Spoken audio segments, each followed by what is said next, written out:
been knowing him for a lot of years. You know what I mean? You know my son, White? He, oh, did you? What the hell you doing here? What the hell you doing here? Camp in San Francisco. I spent the time, I'm with y'all Air Force. I spent the time in New Zealand. My dad was the base commander. All right, good evening, ladies and gentlemen, and it's showtime. We are here at Alumni Field in Wilmington, Ohio, for tonight's monumental struggle between Vandalia Butler, the Aviators, and your Wilmington Hurricane. This is campusnation.com, and we're also on WZAA up in Fayette County, Jeffersonville, Ohio. We have Sydney Alexis doing our switching. We've got Mean Dean down on our camera that's opposite the scoreboard. And tonight, our play-by-play is Joe Davis. Do we call you famous or infamous? Either. Okay, well, you'll have to put your headphones on. He doesn't have his mic on. If people are going to hear what you have to say. But anyway, so Joe will be calling all the action. And if you'd like to send us a text or whatever, just tell us you're listening. It's 937-527-6674. That is the Campus Nation hotline. Let us know. And the game will be getting underway in just a little over 24 minutes now. They have had the coin toss, and we've got Butler receiving, and Wilmington will be kicking off. Now, Joe, did Wilmington win and defer, or? That I don't know. When I looked up, I just saw the official saying Wilmington will be kicking. That's all I saw. All right. So anyway, but we have everybody here. The action is getting ready, and of course you can watch this immediately following the game on campusnation.com. You can be listening to it live on Campus Nation, and you can be listening to it live on WZAA, both on our stream and also over the air in the Jeffersonville, Ohio area. We have multiple media sources here that will be covering tonight's matchup. We hope you enjoy the game. This is the first home game for the Hurricane. They have played 2 games. They are 1-1. Vandalia Butler has played 2 games as well. They are 0-2. Wilmington coming off that great victory. I would say it was fairly convincing over Miami Trace right there in Fayette County. And so we'll see. This opponent here has been pretty tough on Wilmington the last few years, but this may be a down year for them. We'll have to see how they perform tonight. Wilmington, they may be up for the task. They certainly were against Miami Trace. Joe, you didn't really you didn't see the game, did you? No, I did not see the Trace game. Yeah. So anyway, reminder: after this game concludes, as far as the audio, we will have the Campus Nation streaming version live on the Campus Nation website, so you can tune in and actually rewatch and see all the HD video on our Campus Nation site. You have anything to say? Go ahead and kick her off there, Joe, and I'm going to make sure everything's working. Well, Wilmington has had to do a few little change because one of their quarterback that they've had since he was a freshman, and this is his senior year, has changed sports. So Cam Coomer, who is normally a wide receiver that he threw to and really highlighted the screen a lot, is quarterbacking much of the game. But then we have Mr. Peyton Hibbard also doing quarterback, so then he goes back into his wide receiver role, and looks like it worked pretty well against Miami Trace, and so we're going to see how it works tonight. And I do know that Vandalia Butler is 0-2. They are in the Miami Valley League. They used to be in the GWAC.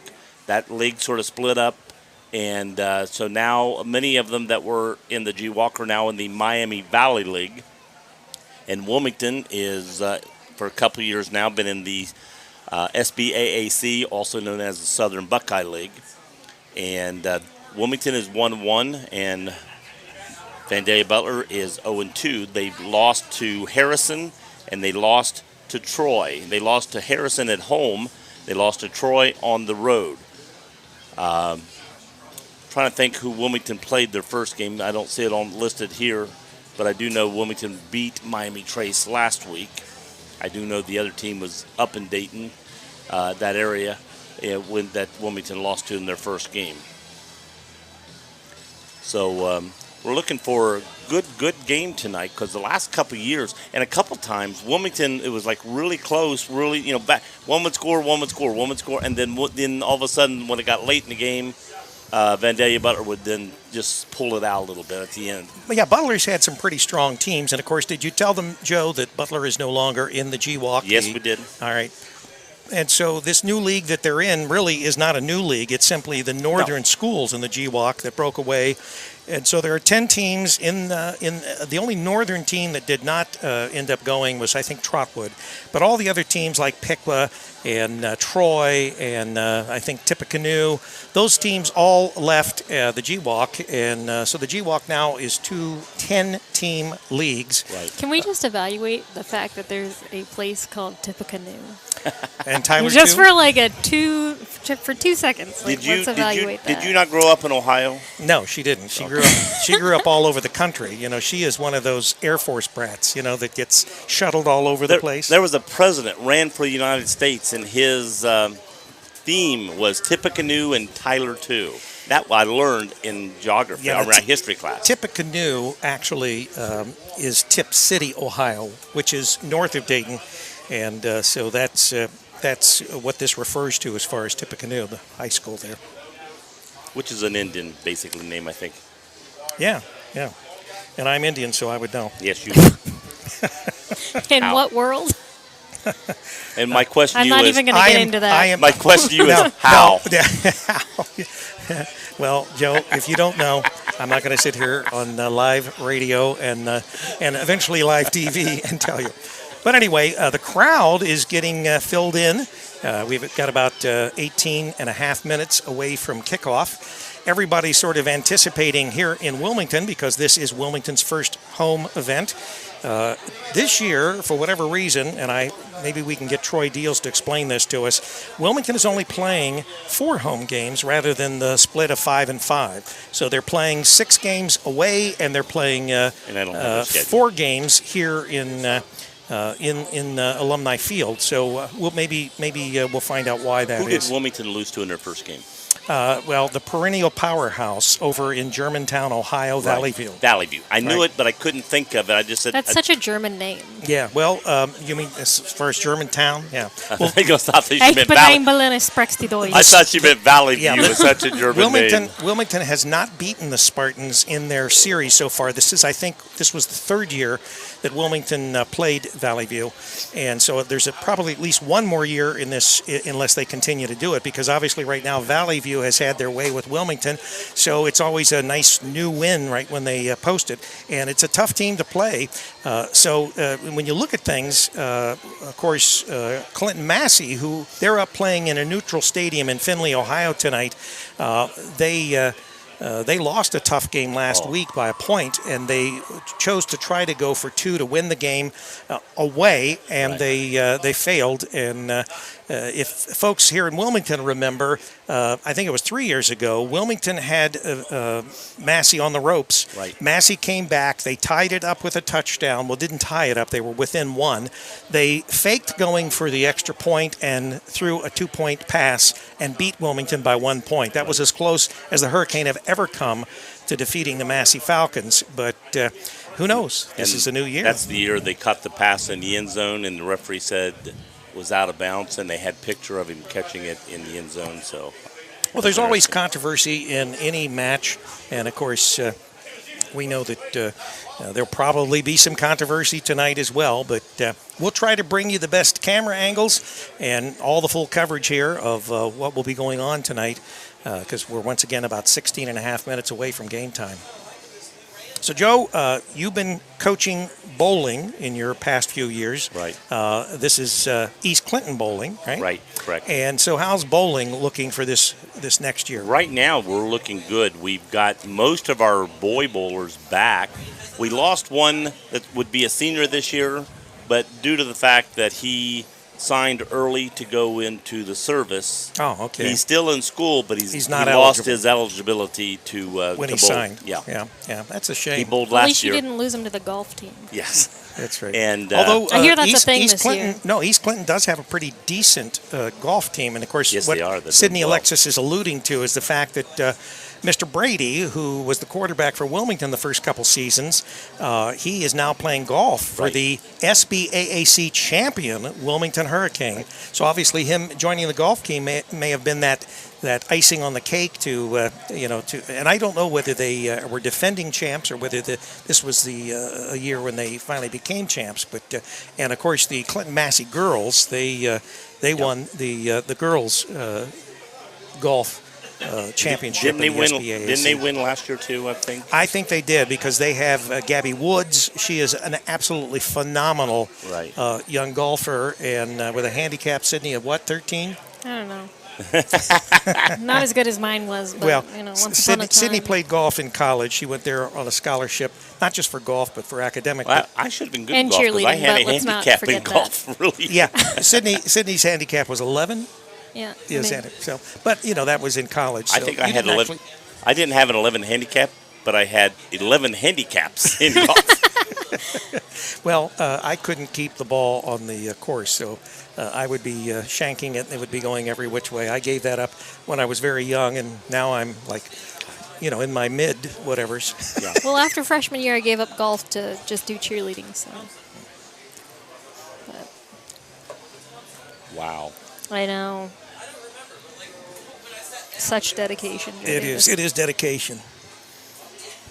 Well, why don't we, Sydney, why don't you cue up a public service announcement from the Ohio High School Athletic Association. I can do that. Play a long one, one that's more in the way of a little over a minute. All right, I got you. You ready? All right, we'll break away. All right.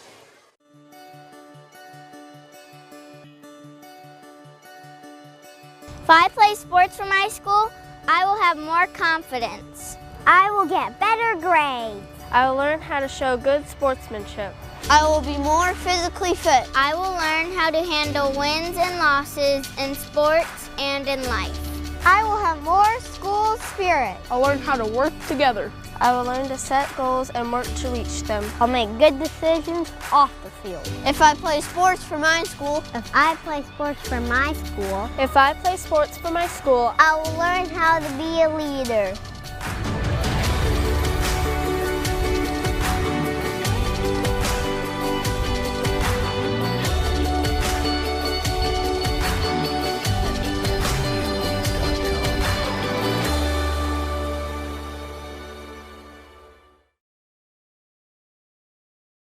To Wilmington High School football on campusnation.com, your the Internet Sports Authority, and WZAA 106.9 LPFM in Jeffersonville, Ohio, and of course at WZAALPFM.com or FayetteCountyRocks.com. That's Fayette.CountyRocks.com.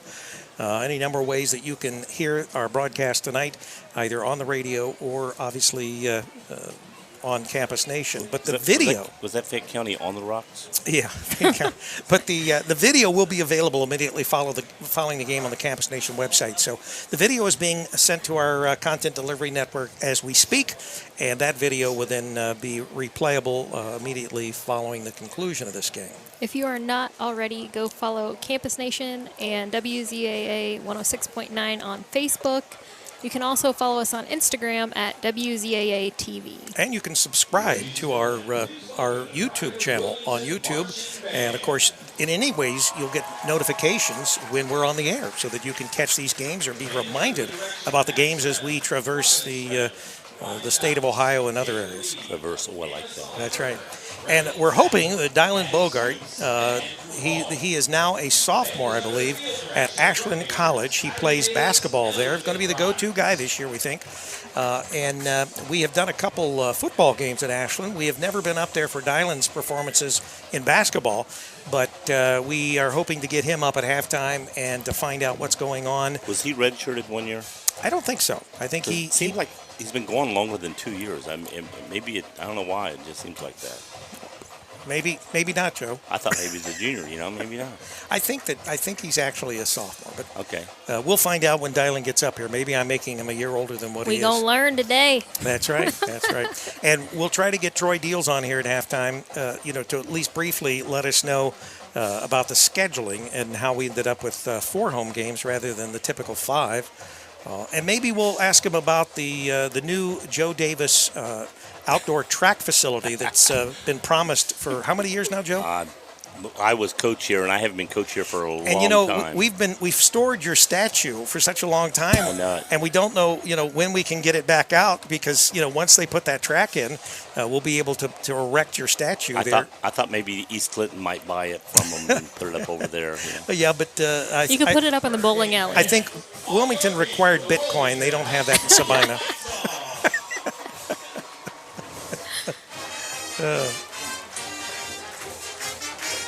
And the Wilmington fight song. That's right. Yeah, I don't want to be anti anything, but even when my kids went to school here, I just did not consider this a fight song. It didn't get me revved up. Come on, Joe. I'll fight you right here. Come on. When you hear a fight song, you're thinking, "Oh, let's go!" And you hear this, I feel like I want to lean back and just relax and enjoy the music. This is what you meditate to? Yes. Well, in fact, we had to wake you up, make sure that you got in here tonight, because you usually, when you get off from Kohl's, you go home and you get in that big comfortable chair and you fall asleep. I did fall asleep. You set your alarm, though. I set my alarm, but I actually woke up an hour before the alarm went off. Well, you were excited because you've been chomping at the bit now for. Oh yeah, I was crying last week because we didn't have a game, Yeah. Well, I was all prepared. We attempted to get into the Miami Trace press box, but for those of you that are not aware, Miami Trace is renovating their stadium. Obviously, they've opened a new high school last January. They've torn down the old high school, finally raised it completely, but they still have things to fix. And the new stands, because as you remember, Joe, the stands were actually a part of the school. Right. And so when they tore the school down, they tore the stands down. So now they've got brand new, huge seating area on the Miami Trace side, the home side, and a nice new press box. And all that's going to be done, for finish sometime around September. Is the press box now where the school used to be? Is that side? Basically, yeah, that side. All right, we're going to do the national anthem. We'll be right back.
All right, great national anthem rendition by the Wilmington High School pep band and the marching band, and we are getting ready for the Hurricane football team to enter the field through the huge helmet that you see in our well, you won't see it, obviously, if you're just listening to radio right now. But anyway, they will be coming in through the helmet and with all the fog and all the stuff that's going on there.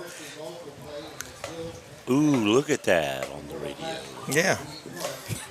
And as I understand it, I think from earlier, Wilmington on your radio dial will be going from right to left. They'll kick off to Butler. Butler will be going from left to right. So Butler will be receiving the ball, and they'll be going left to right on your radio dial here once we get underway here in about 6.5 minutes.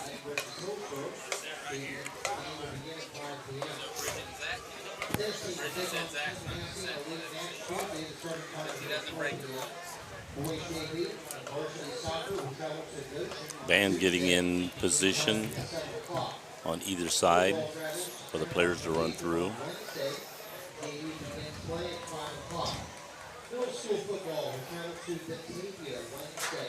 We'll put a word out there. Anyone that is interested in helping us do some broadcasts as far as particularly volleyball and soccer, we will be happy to have you help us if you know or if you've played, if you got a little bit of knowledge about the game.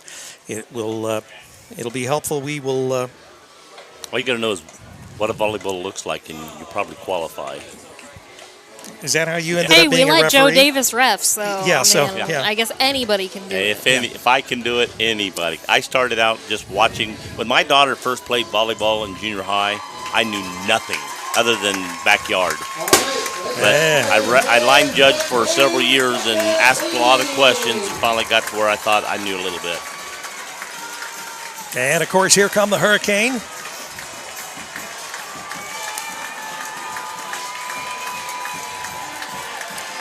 Happy to be home, I'm sure, after 2 days or 2 games on the road here. Joe, here come the footballers that you play against. Yeah, those are the big guys. Yeah. Are those children? Yes, they are. Sorry for people listening to the radio who can't see this. They're the little tiny kids that are play in the Pee Wee leagues that ran out after the football team. We start They're them. so cute. Yeah, we start them young here in Wilmington, Ohio, and in fact, this is the first year that we've actually got a freshman volleyball team. Yes. And Jenna Persinger, who is a teacher at Miami Trace, for all of these people that are listening out there in Jeffersonville land. She is also the head volleyball coach here in Wilmington, and she has literally turned that program around in just about a season. Yes. Yeah, done a fantastic job. I did Massey the other day. Massey is a very good team, and won their games in 3, and Wilmington took them to 5 before Massey beat them. So that shows you just how much they've improved. Yeah. Yes. So we've got the Zebras at the W here.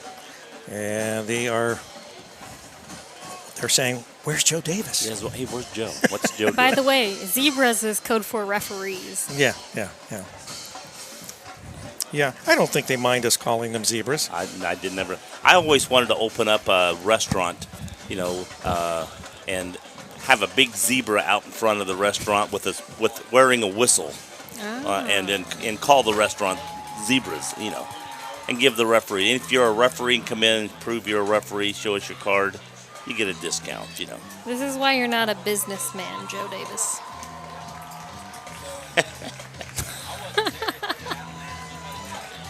Wilmington's going to kick from the far hash on the 40. That's where they're kicking off from. I just conferred with Troy Deals, our athletic director. He said he will spend some time with us. He's going to tell us what the deal is? Well,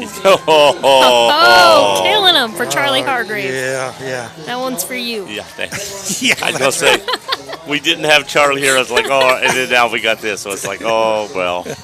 But he will come in and talk with us during halftime, and hopefully Dylan Bogard will be up as well, and we'll get to talk to him a little bit. So look forward to a halftime of information here. Roy Bell is going to be kicking off. I understand Roy Bell kicked a 50-yard field goal the other day. Seriously? So I heard.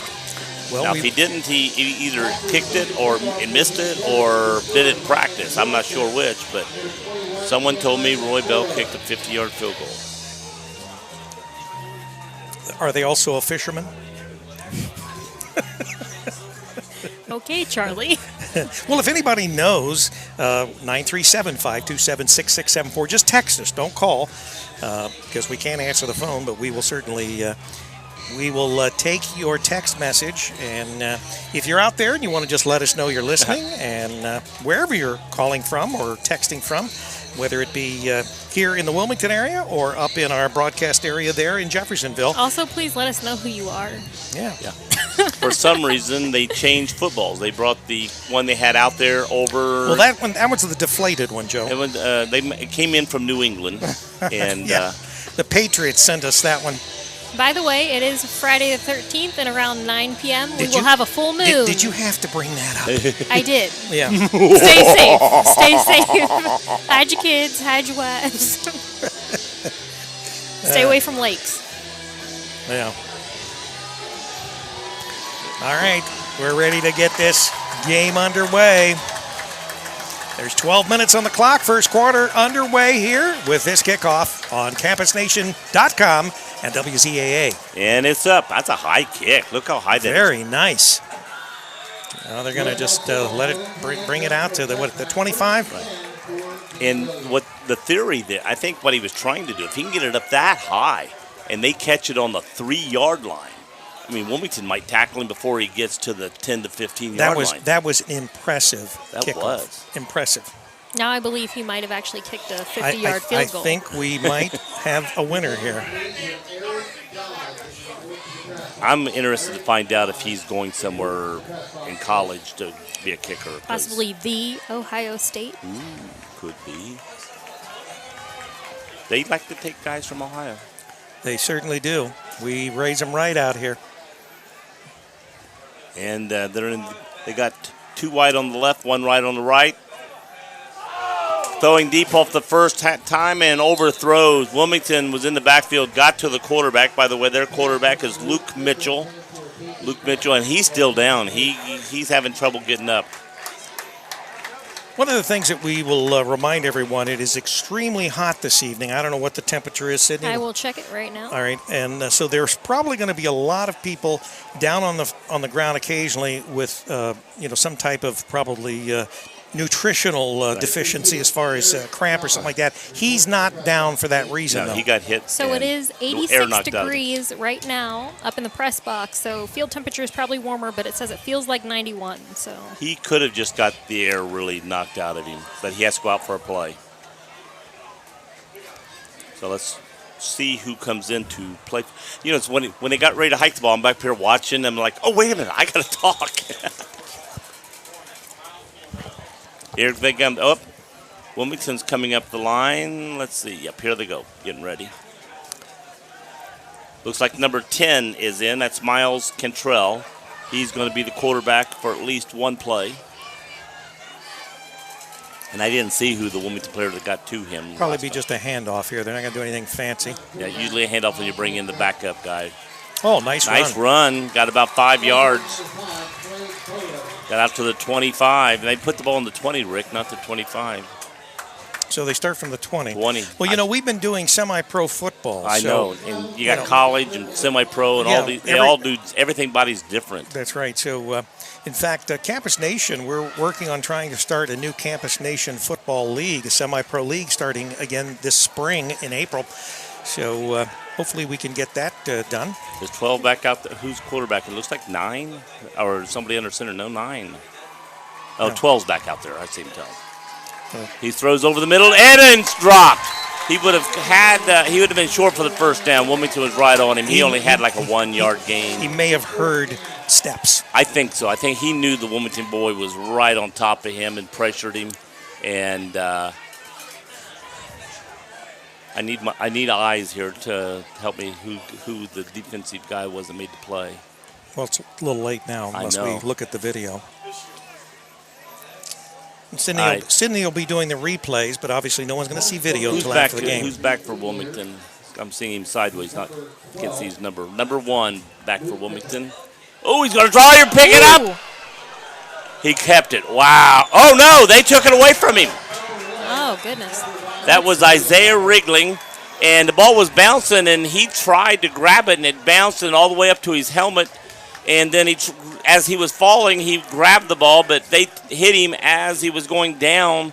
Rule of thumb, once that ball hits that and starts bouncing, get away from it. Get away. There was a nice replay of that right there for you. Yeah. Well, when you can watch it. That's right. When I can watch it, yeah. So Wilmington coughs the ball up here on their reception there, and let's see if Butler gets any life after that. Well, they're on the 36-yard line. 37. 37. Oh. And back throws a quick throw. 30-yard line, maybe the 31-yard line, tackled by Wriggling. Wriggling came in and made the quick tackle. Yep, 30-yard line. Because of they brought him down. That's where he was down at. But, yeah. So got about 3 yards for a first down. Yeah, got a nice 7-yard pickup. Butler looks like, now in the past, I think Butler has had a good running game, but it looks like their passing game is not too shabby. Right, and let's see what see if Wilmington gets more. They've been getting pressure on the first couple plays, but they got time that time. Oh, quarterback faked the handoff and fell down. Turf Monster bit him. Yes, it did. So they went back to about the 34-yard line. So now it's going to be 3rd and long.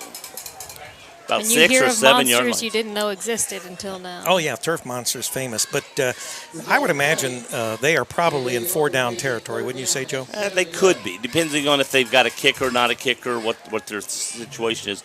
They're needing 7 yards right now. Yeah, so we got 3rd down and 7. The ball's on the 34. Luke Mitchell down. They got two on this side, 2 on the other side, 1 running back. He's going back and a whistle blown. Wilmington called timeout at the last second. Oh, okay. All right. So Wilmington didn't like the way they were lining up. They wanted to see what they had, didn't like the look we had against them, so we called a quick timeout. Now, again, do they come back out in the same thing? Probably they'll change the play up because Wilmington's already saw that play. Future leaders we can believe in? Look no further than the high school student athletes right here in Ohio. High school sports teach young people how to be effective leaders. It includes learning to listen, accepting responsibility, being a good role model, and it's about respect. The result, it transcends sports.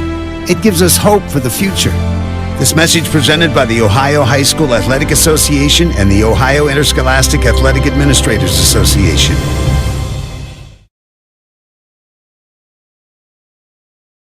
Will be here, Benny Carroll. A lot of you know him as the Blanchester's girls basketball coach of years ago, and he also coached Wilmington at one time. He does the Classic every year to kick off the basketball season, so we'll come up and talk about that too. What a classic. And here goes, going to hand off the run, and 24, nobody out there. Big hole, still open, gets around the outside, and nice he cut. Goes on into and the end zone. Touchdown. Couple, 2 or 3 missed tackles. Really broke that way. I mean, there was no end, no defensive end, no outside linebacker, anybody on the outside, and he broke it around and then had just a couple arm tackle attempts and went into the end zone. So with 9:36 remaining in the first quarter of play, Butler has already hit pay dirt with a nice run. And as you say, Joe, he broke a couple tackles in order to be able to score. And this all goes back to broken play that they got. Got a re-chance. And the point after is good, so it's 7-0. Butler over the Hurricane.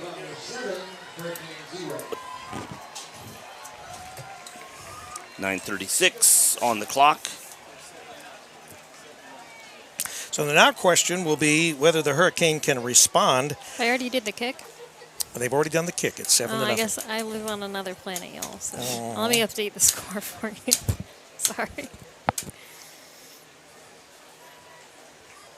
I can see we'll be in the third quarter, and she go, "When's halftime?"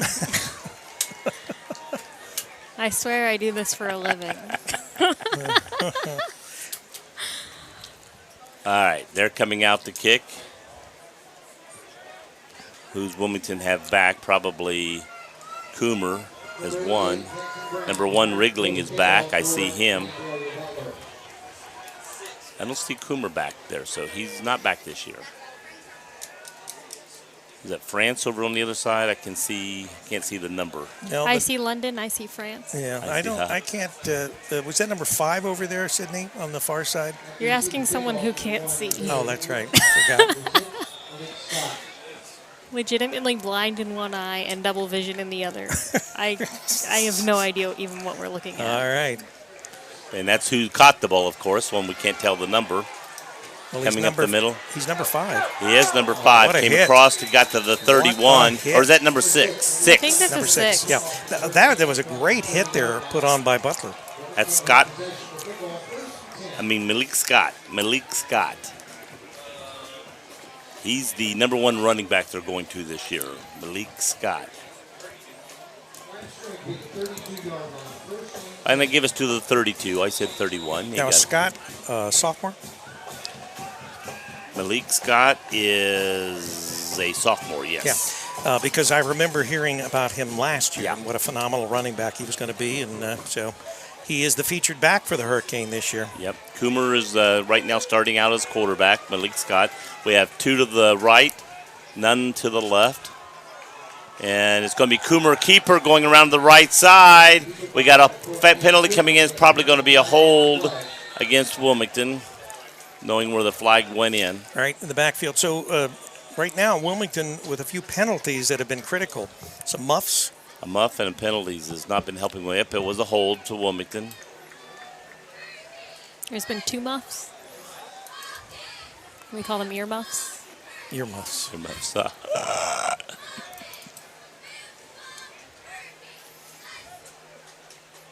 Yeah, Joe, I think we didn't get rid of Charlie Hargrave. We've got a new Charlie Hargrave here in the booth. At least I'm cuter than Charlie Hargrave. Well, I won't we can dispute agree. that. That we can agree. Sorry, Charlie. Your jokes are as bad, though. Sounds like the tuna. Sorry, Charlie. So the Hurricane have been moved back to just beyond the 20-yard line. So we've got about, I can't see, It's a first 21, and 21. 22, First 21. and 21 to go here for a first down. And again, back to Coomer. He's looking to throw. Throws deep. Caught. Oh, the fumble. And they got it. Oh, goodness. And their player did a good job. He tomahawked when he went to tackle. He did the tomahawk and knocked the ball loose. They pick up the ball at the 45-yard line of Wilmington. So once again, 2 critical errors by the Hurricane right here starting off the game. You can't give a good team the ball 2 times in the first quarter and expect to keep playing again. You guys, you've got to stop making errors, mental errors, most of them. Right there, just didn't have the ball protected. Thought nobody was around him, and boom. Long throw by 12, and it hits around the 12-yard line. Again, that's Luke Mitchell for them, and I think the receiver was 16, which is Kyle Fulham. Was that the defender or was that the receiver? That was the receiver. He was wide open and just missed. So thus far in the early going, it's been all Butler. A couple critical errors on the part of Wilmington. Yeah, the first drive we stopped him, looked good, and then since then it's not been looking good. We've given them great position 2 times in a row on their side. Kind off to the quarterback, keeper up the middle, going around the outside, and it looks like he's just going to walk right into the end zone, and he does. I mean, that was a quick fake handoff up the middle, and once he got 10 yards past the line of scrimmage. We got a flag. But it's probably after the touchdown, so even if it's against Butler, the touchdown will stand. Let's see what... And,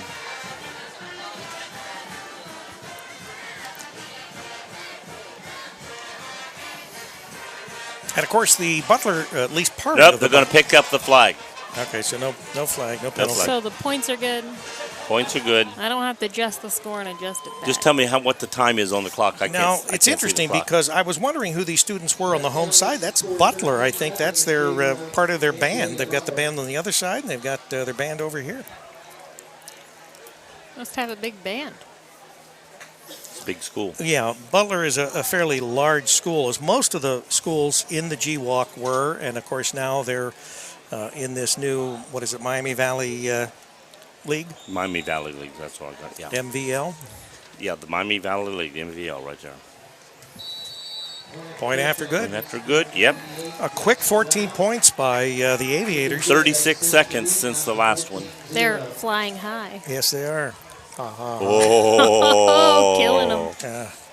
Killing is a master's degree for those kinds of puns. And it might have been a sideline warning that they were going to give over here. That why the flag with them. Wilmington players may have been out too close, or a coach on the field. All right, so your score is the Butler Aviators 14, the Wilmington Hurricane nothing. We're here with 9 minutes to go in the first quarter. It's been all Butler, but it's been all Wilmington making the mistakes. Wilmington had a great pass play. That ended up being a fumble on the play. I mean, Wilmington's making great plays and then making great Errors. I think they just need to get out of their own way, is what it is right now. Well, if he hadn't gotten that ball, let the first one, if he just got out of the road, who knows? Wilmington might have went down the field. And you give a team life, it thinks they're dead because Wilmington really stopped them that first play. And then all of a sudden, boom, they're taking off, and then Wilmington's hanging their head. In the quarter or what? I think the only problem There's a now will penalty be against psychological. Yeah, there's a penalty that has been run off against Butler, a 15-yard penalty. May have been what that flag was. There could have been some unsportsmanlike conduct. Well, he did. He went out with both arms wide, so that was it. That was an unsportsmanlike. When it looked like he was just saying waving it off, he was giving an unsportsmanlike against Butler. So Butler's going to be kicking off now at the 25. And so if Wilmington wants to get back in this game, this is going to be a great opportunity. Yeah, this is the opportunity to do that. Butler up 14-0. Let's see if they keep it away from Malik this time. Kick it over here to Wriggling on this side. Since Coomer's quarterback, that's probably why they don't have him running the back. Oof. Picks it up at the 20. He's coming through. Breaks a couple tackles, gets up to the 35. Really not a bad run back from where he had to go back and pick the ball up. They kicked the ball away, and he had to run backwards to the 20, grab the ball that was bouncing around, pick it up, and start running back. And he gained about 20 yards. Yeah, at least 15 yards. The ball's at the 35. I think he picked 15. It up. Yeah, I'm looking through the 40. 15 yards, you're right.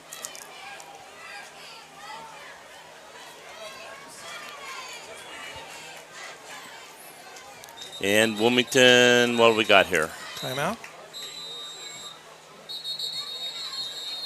Enough whistles. They're trying to stop the clock maybe that keeps running. I'm not sure. Can I get a whistle? No. Y'all would hate me for sure then. It looks like they're talking to the Wilmington side. Sometimes when they want something up here, they'll say, hey, can you, because they'll thought maybe they can talk up to it. Yeah, and they are changing the time on the scoreboard. I saw this referee say 5. I don't know. 8:30 is what they've got on the clock. 5. His guy's saying 5.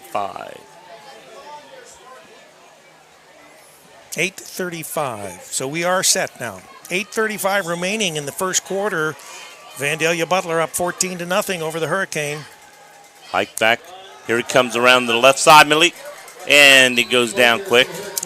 And that was not Malik. That is 23 this time for Wilmington. Running back, Zane Cowan. Now, I think this is the Wilmington band over here in black. And over on the other side, and as hot as it is, wearing black, it's going to be pretty tough. Yeah, this is Wilmington because I see Wilmington underneath. Yeah, and I don't know why Butler is dressed in black because their colors are primarily purple and white, and I think a yellow of some type, as on their helmets, which you can't see on radio.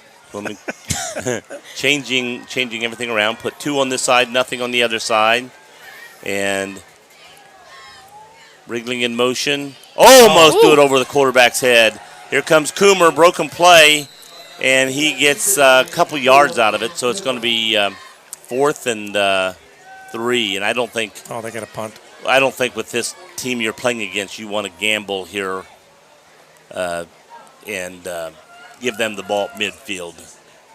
Although they're they already hit the 3rd. Well, the 3rd and 3. I saw the 3 up, and I thought they had to switch it. Right. But they'd already switched it down. Now, are these new Wilmington helmets? No, they've been around for a while, but they are pretty snazzy, aren't they? I think they're pretty cool. You like those? Yeah, we got a penalty. I think a defensive guy stepped. Yep. Yeah, encroachment. That gives the Wilmington a first down. So, nice. In high school, if you step over the line and then back up, doesn't matter. It doesn't matter. You're over the line. That's it. Once you've encroached, you can't get back as you can in the NFL. It's so hard going back and forth from the semi-pro to the high school. And some of those teams, I feel like, play college rules, and some of them want to play NFL rules, and obviously these are high school rules. So. All right, Coomer in the backfield, 1 running back, 2 on the right side. Hands off to the running back up the middle, gets caught quick, gains about 2 yards. And again, that was 23, Zane Cowan. He's a sophomore. We had a couple of sophomores out there that weren't around last year too much. Malik, and although I did know the name Malik Scott, with Zane Cowan's new, and he's ran the ball a couple times. Okay, we got 2 wide, 2 in the backfield, Coomer and Cowan. Going to fake it to Cowan, keep it himself, but they have 2 guys back, and he got out of bounds, and there's going to be a penalty in the middle of the field, a penalty over here, hitting out of bounds. So let's see what the penalty on the middle of the field is. That could be offsetting. Zebras are talking it over.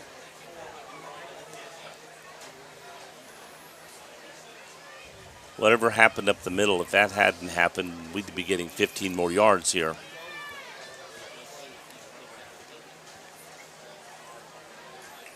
So they're still discussing it, and they keep pointing to the Butler side. So yeah, they're pointing to the Butler where the penalty was out there, pointing to that penalty. So they may be deciding where to mark it off. Right. If it's both of them against Butler, let's. Yeah, you got to figure out if it's, the yardage. If it's offsetting, I don't see the big discussion here. No, I think they're trying to figure out where the ball needs to be placed, or where the options are for. Right. The good news is they're not pointing at Dean Lee Thompson, our cameraman. No, Dean is staying out of trouble for now. Yeah, Dean. So snaps for that. Dean is on the field. Look, he's at least 10 yards off. The field. He's at least 10 yards off the field. Yeah, we try to keep him on the track part of the field, even though the new. And we'll have to ask Troy Deals, our athletic director, about your stadium, Joe. Okay, we got hold. We do every time. Oh, yeah. We got a hold offense. Is that what he's saying? Dead ball. Oh, okay. So that was to the head. Are they going to mark off? Because they're marking off against Wilmington, but the helmet contact is against them. So are they going to mark off and then turn around and mark back? Or what are they doing here? It's kind of strange. Now they are. The first time I've ever seen such a thing. Well, and I tell you what, I'm going to take a gamble here. The first penalty was during the live ball. The other was on the dead ball. Right. And so you're marking the penalty against the live ball play, and then you got the dead ball play. Should it be a first down though, no matter what, because of the penalty? It seems like it is. There should be, but they're saying 2nd down and 1. 3rd down. Well, the referee just went 2. 3rd and 1. No, that was 3 fingers, Joe. Okay. Oh, was it 3? Yeah. It looked like no, he put 2nd. Thank you very much. Would you like to tell the group that I was right? Oh, no, Joe Davis was right for one. It's 3rd and 1 on the scoreboard. It is 2nd on the field. Right, but the field's what counts. Wrong. The referee said 2. It is. Right. It is. Scoreboard's been corrected. All right, so 2nd and 1 here. And they got it. Oh, my God. Oh, my God. Wilmington is self-destructing.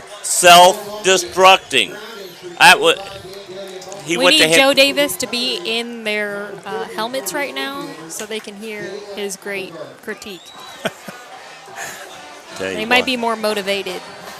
So they recover at their 49-yard line. 49-yard line. 1st and 10 going back the other way. Every time something happens good for Wilmington, they shoot themselves in the foot.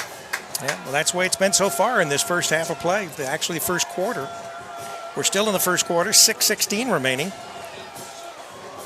All right, they're back. They got 2 wide this time, 2 wide left side, 1 running in the backfield. Quarterback back, Mitchell. Looking deep, now they decide to run. Here comes defense up, but he gets around him on the right side. He's going to run out of bounds after a gain of about 12, 13 yards. Yep, he picked it up. This quarterback is very mobile, so he can, if he doesn't have a receiver open, he can. Does his name start with T? No. Maybe that's what we should call him, Joe. T-Mobile. T-Mobile? Yeah. Luke Mitchell. Can you hear me now? Yeah. Wrong company there. Oh, I know.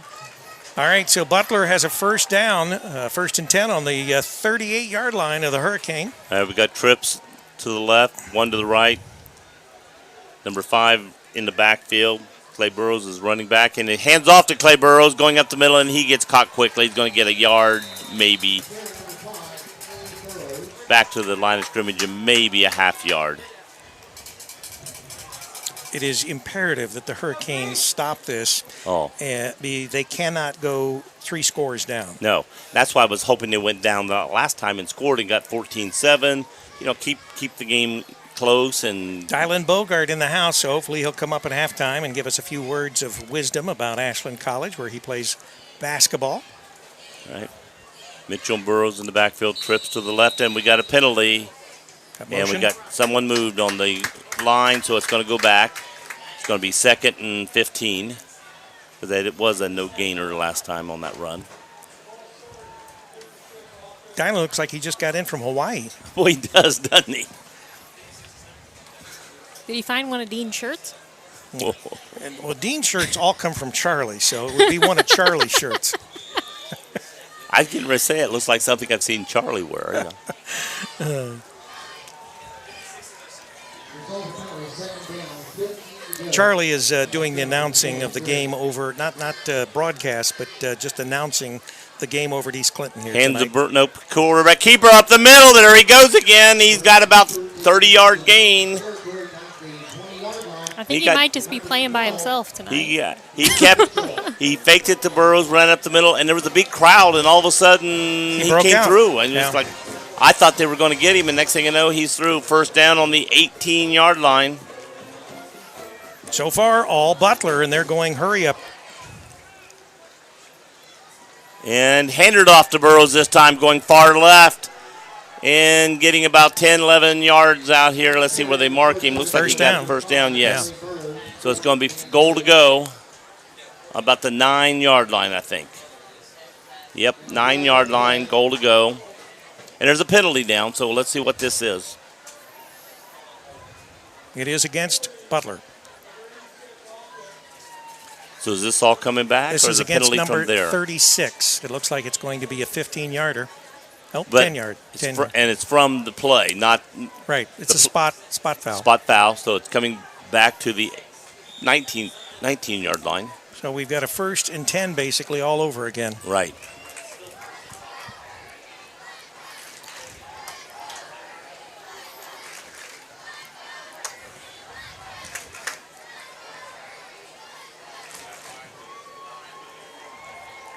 Tell you one thing, they gotta put somebody to spy on the quarterback. 24 keeper, running up the middle, tripping but staying up on top. Gets down to the 2. I mean, he was tripped up about the 13 and just did the spin move. Oh, spin, but falling down but kept going and made it all the way down the 2-yard line. So once again, Butler knocking at the Hurricane door. And they're going speed up here. And 24 doing it again and got in the end zone.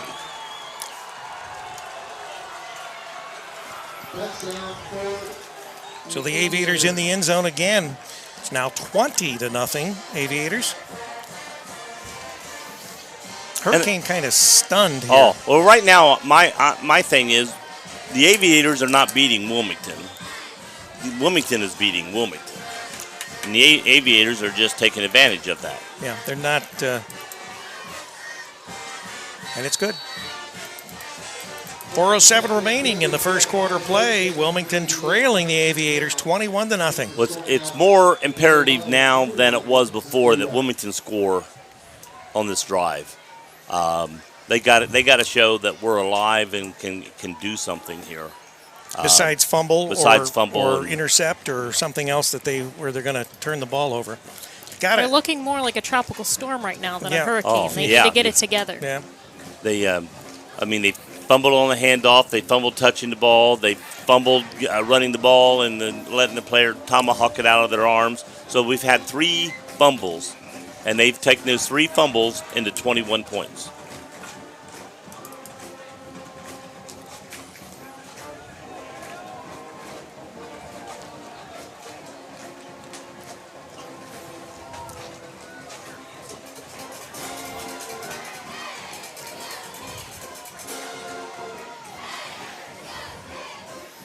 You're listening to CampusNation.com.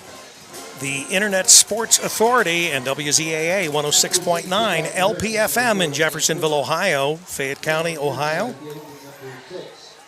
And they're going to be kicking off from the 40. Okay, we got Malik Scott on this side, and I think we do have Cam Coomer back on that side this time. So Wilmington figuring we've got to get a run back here, so let's put our guys back there. It's a high kick, not as high as Wilmington's. Coomer's catching it right in the middle on the 15-yard line. He's got breaking free. Oh! Just when he was breaking free. Nice takedown. And he was just getting ready to kick it in gear. He got taken down with a nice tackle. Oh, the referee. That looked a little painful. The guy came from behind, and he didn't know he was there and reached basically right at his shoulder pads on either side of his neck. And was not a horse collar, though. No. Good tackle. Yeah. Reached on both sides on the shoulder pads, not on the jersey. Definitely clean, but a little scary if you were the guy going down. But, I mean, there was a wide opening right in front of him, and he was just – you could tell he was just getting ready to hit it into gear to go. Hey, Coomer's quarterbacking. Malik Scott in the backfield. Got to hang on to the ball, guys. Well, the one that fumbled the ball the last time, I believe, was the same that fumbled the ball on the kickoff earlier. So picked up about a yard. 2nd and 9. Ball on the 36-yard line. Still in Wilmington territory. Now, we did have a nice pass play a while ago. Unfortunately, the guy didn't control the ball. Wilmington going on your radio dial from right to left. Trips on the top. One down below. Coomer running for his life, looking to throw. There's a flag. Ooh. He caught the ball. He was hit as he caught the ball. No flag there. I thought he could have been hit early. But there's a flag in the backfield, so it's probably going to be holding coming back, yes. Right.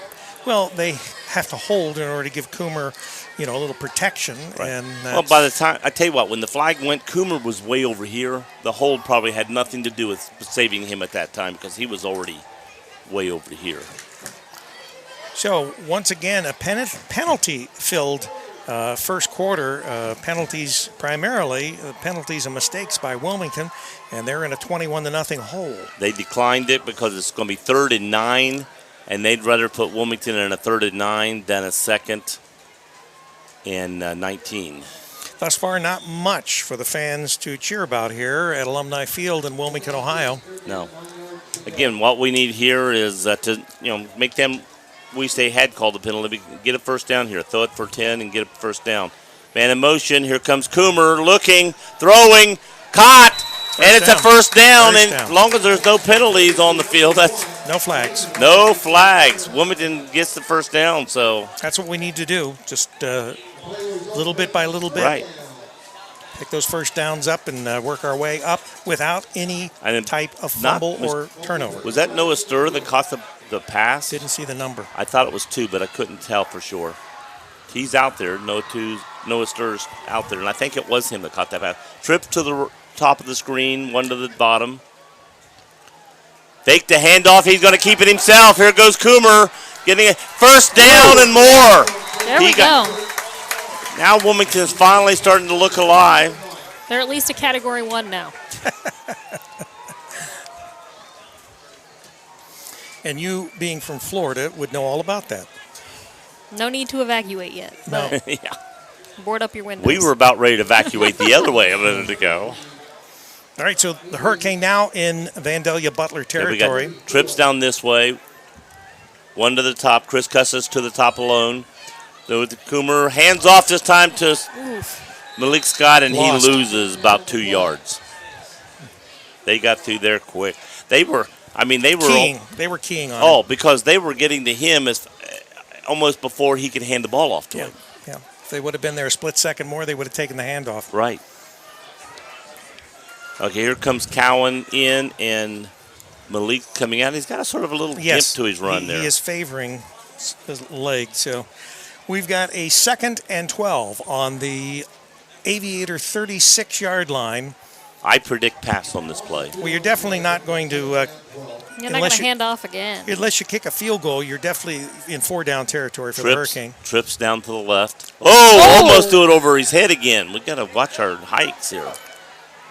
Oh, here comes a flag over here. Almost intercepted. Well, there was nobody to be hold over here. Is it somebody went down the field too soon, or what? What's this flag over here for? Or is it toward the coaching staff being on the field? Tell. It could be coaching staff too close to the field because there was nobody over here when where that flag went. Seems like it's got to be at the coaching staff.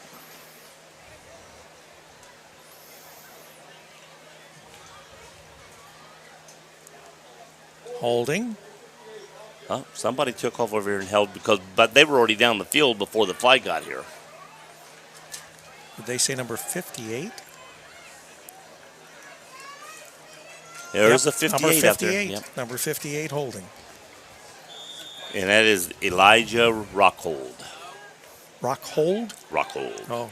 He was one of the main guys last year. Of course, his brother was before him. Now Elijah's coming up. All right, so the Hurricane have a second only and a junior. 26, and now they're pretty much out of 4-down territory. Oh, yeah. All right, there it is. Screen To Cowan, and we're going to lose a yard. They're going to give it to him. They're going to give him back to the line of scrimmage. So we're at the 50-yard line. Third and forever. Third and 25? Yeah, 25. Or maybe 26. Yeah, the board says 26. So third and 26. And the clock is ticking. A minute to go in this first quarter of play.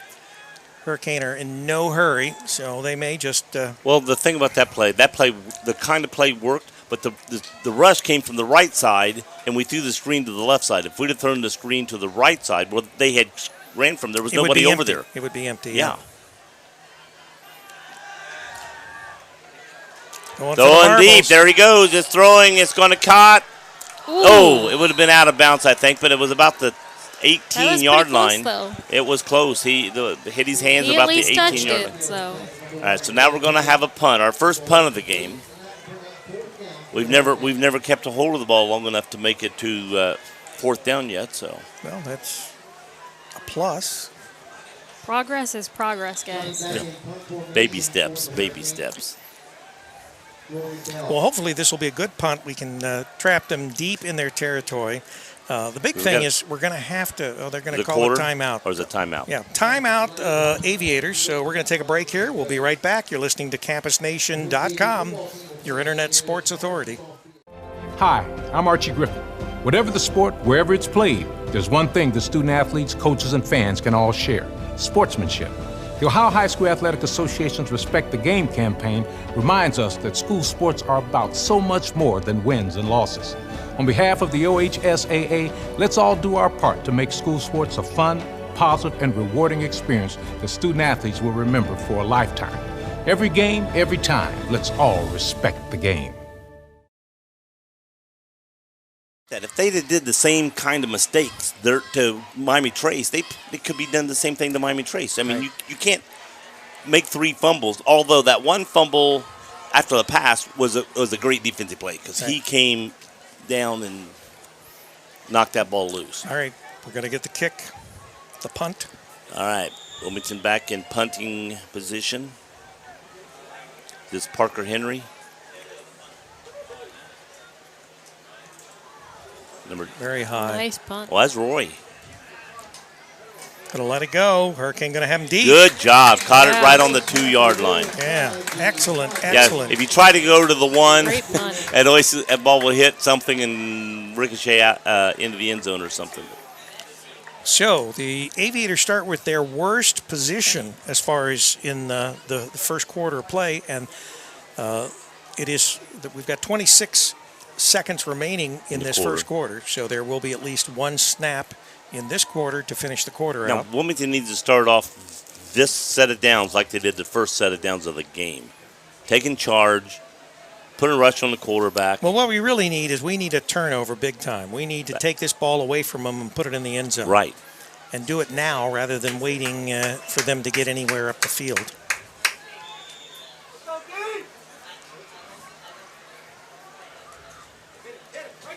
Quarterback's in the end zone. 2 points. All right, we got a safety. Woo! So Wilmington's first score, 2 points, is a safety. The heck was that? That was our Something cannon. just exploded, y'all. We have our cannon. We have our cannon. You want to clean up the floor over there, please? Sydney has PTSD, so she's probably going to have a heart attack here shortly. Sydney also has epilepsy, so if someone starts ceasing on the broadcast, y'all already know what time it is. So anyway, the score now 21-2. With 22 seconds. Could it be possible that 2 points might be the Enough to win the difference game? in the game? That'd Yeah, be great. Yeah. Could be the inspiration they need. Well, to the good bring thing it back. is, because it is a safety, Wilmington gets the ball back. Right. So Wilmington will get a kickoff. They usually punt this ball. Let's see if they punt or kick. Because punt, they can kick really high. Well, to begin with, their game, as far as kicking game, I've not been impressed with. Wilmington's, on the other hand, has been outstanding. Yeah. So I have a feeling they're going to kick from the tee. They're going to kick from the tee. It's tea time. Let's see who's back. Is it Coomer Number 4 and number 6. Scott? Coomer and Scott back. All right. I Ball like to being say kicked Malik. at the 20. Malik sounds cooler than Scott, so. Let's see if the Hurricane can get this ball and put more points on the board. That's not a bad one. Going to be Coomer again. He's going to catch it. Where is he going? Going to try to go up the middle and going to get tackled. Did he fumble the ball? They're throwing their sticks down for a fumble, but Wilmington maintains. Wilmington maintains. Wow. That's all we needed right there was a fumble to give them back the ball after all this. So Wilmington's going to have the Don't ball. lose faith. Yeah. The Wilmington Hurricane will have Trying the ball. not to. Looks like on about the 43-yard line. Yeah. 43-yard line. So it's going to be a 1st and 10 on the 43 after Wilmington scores a touchback or a safety. And it is 21-2. And now what we need is we need a quick hitter, to finish this quarter out with 14 seconds remaining on the clock and score. We got 2 on each side, running back in the backfield. Looks like Malik. Hands off to Malik going up the middle. Coomer kept it. Wow, that was a good fake.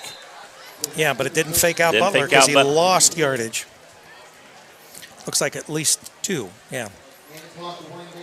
And that is the end of the first quarter of play. Your score, the Butler Aviators 21, the Wilmington Hurricane 2. Another 12 on the clock. All the little kids are out there. Yeah, okay. Maybe they're doing like punt, pass, and whatever. They're bringing the referee's water bottles. Oh, that's nice.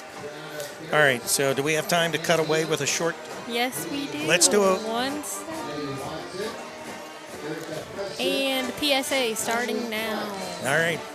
And Officiate. For some, it's a way of staying involved in a sport they grew up with. For others, it's a way to pay it forward by helping kids who play today and tomorrow. It's also a great way to stay active, make extra money, and work with friends. And all of them will say it boils down to one thing: the love of the game.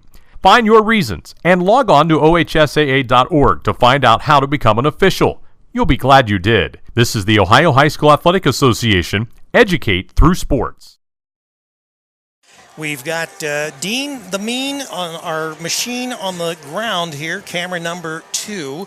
And Sydney Alexis doing our switching and all the good stuff as far as the PSAs and all those kinds of things. Yours truly, Rick Phillips, and the what do we call you, Joe? I don't know. Yeah. Well, anyway. But I'd love to give a shout out to Joe Davis's outfit tonight. He's wearing our home team colors. Well, of course he is. And I think it's sponsored by at Kohl's. So if anybody was wondering. It was bought at Kohl's, yes. All right, here we go. Coomer has it. Looking deep, throwing, caught, and tackled to Wriggling. Wriggling gets over the about to the 48-yard line of Butler. Wilmington is in their territory. Nice pickup. That was nice. Is this the first time Wilmington has actually taken the ball into their territory?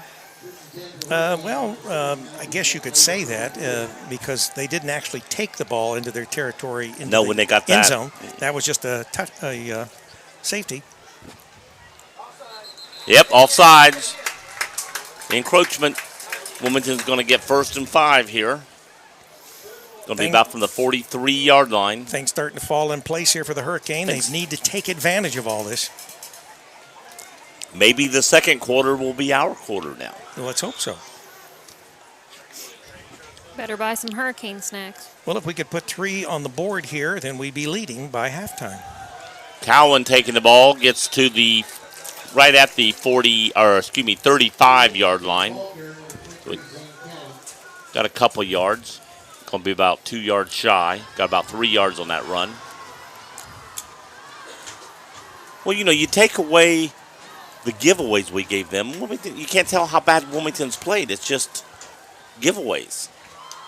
Sydney, there's water and that kind of good stuff there in the refrigerator if you need to. I'm good. All right. I thought I heard some cowbells going on. Well, there were cowbells. Okay. This How is- you know you're in the Midwest, y'all. That's right. They also say y'all all the And time. the Cowan In case y'all up the were middle. wondering. And got a first down, I believe. Yes, sir.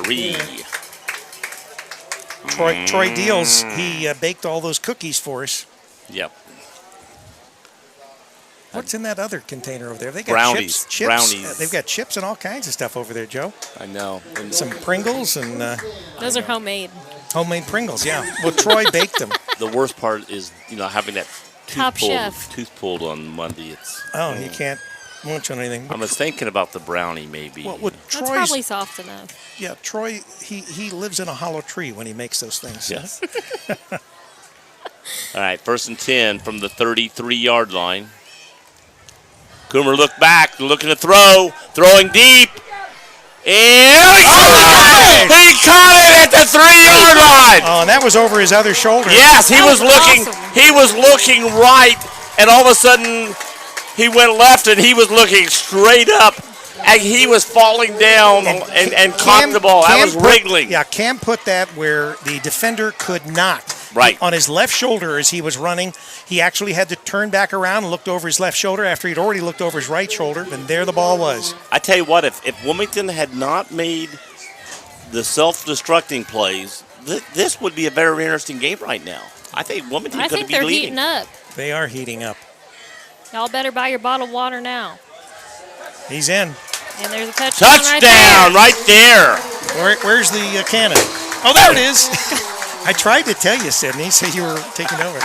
So Wilmington now 8. And the When you say that, it just doesn't process right. I'm like, what are you talking the about? Butler Aviators 21. Let's see if they can tack on that extra point. You're on candid camera.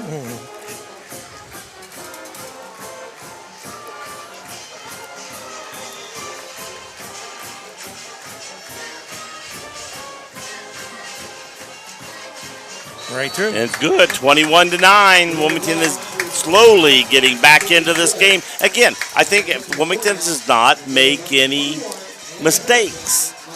Tell me why I had 11 as their score. I don't know. Y'all, I didn't major in math, I'll tell you that much. Well, that's true. Yeah. 21-9. Hurricane trail the Butler Aviators. You had me at tell me why I did.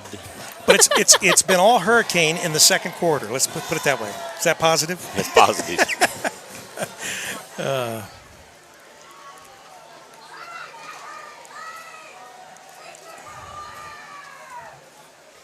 You got some excited fans. You've been talking too much to Dean on Facebook. It's starting to rub off on you. Nice picture. I told Dean, I said, Dean, you get the shots, and Sydney will put them on the air, but you got to get the good shots. So I said, make sure they're interesting and there's action-packed He keeps shots. getting the cheerleaders. Well, That's Dean for you. What would you expect from Dean? So, if you're a parent of a cheerleader, tune in later. You get to see lots of footage of that. Yeah, you get to see your cheerleaders. So the Hurricane are going to kick off from the 40-yard line. Aviators back. Who's at receiving for the Aviators? 14-4. 14-4. Cody joins. Is it 24-4?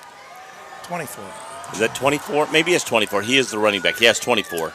High kick. Caught it. Oh, and he he's caught in it the 1 end yard, zone. so it's automatic. Once the ball breaks the plane, it's dead. Great kicking by Wilmington's Roy Bell. Yeah. Heating up. Yeah. So they get the ball in the 20. Bell is a force all his own. He is. It's Just going to be like interesting. William, making big strides. So it's going to be a 1st and 10 from the 20 for the Aviators when they take over. At halftime, we've got Benny Carroll. He'll be probably talking basketball. Really? Benny is... Joe Davis, really? He got the quarterback in the backfield. He keeps Come getting. on. There we Oh, and go. there's a penalty. Let's see what this is. Is it something mask? from? Is it face mask or is it holding? Oh, hitting in the helmet. 15 Targeting. yards. So now they got to talk it over as to whether this is an ejectable offense. Well, the quarterback was just like running for his life, going left, going right, left, right. Tell me why I used to think it was Sonic the Headbutt, not Hedgehog. And it took me a while to catch on to that. I thought Sonic was a restaurant chain. It is, and it's way too expensive. Let's see who this is against. It's against Wilmington. I don't. Well, of course it's against Wilmington, Joe. We just said that.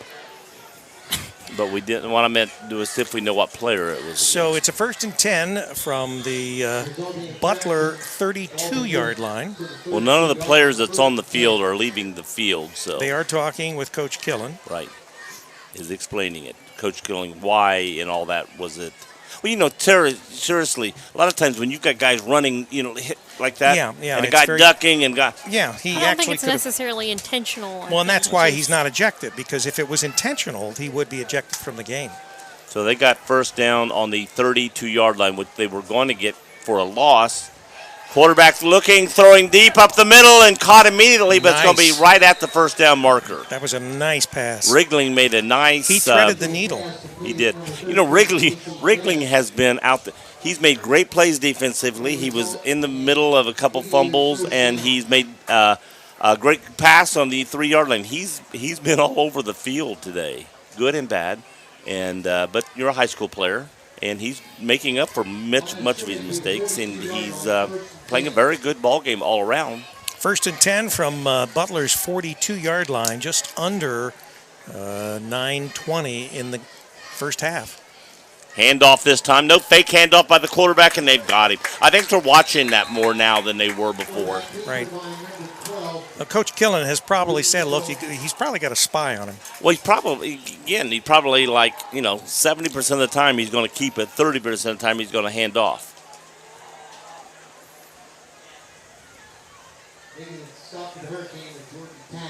It's going to be a 2nd and 10 from the 42.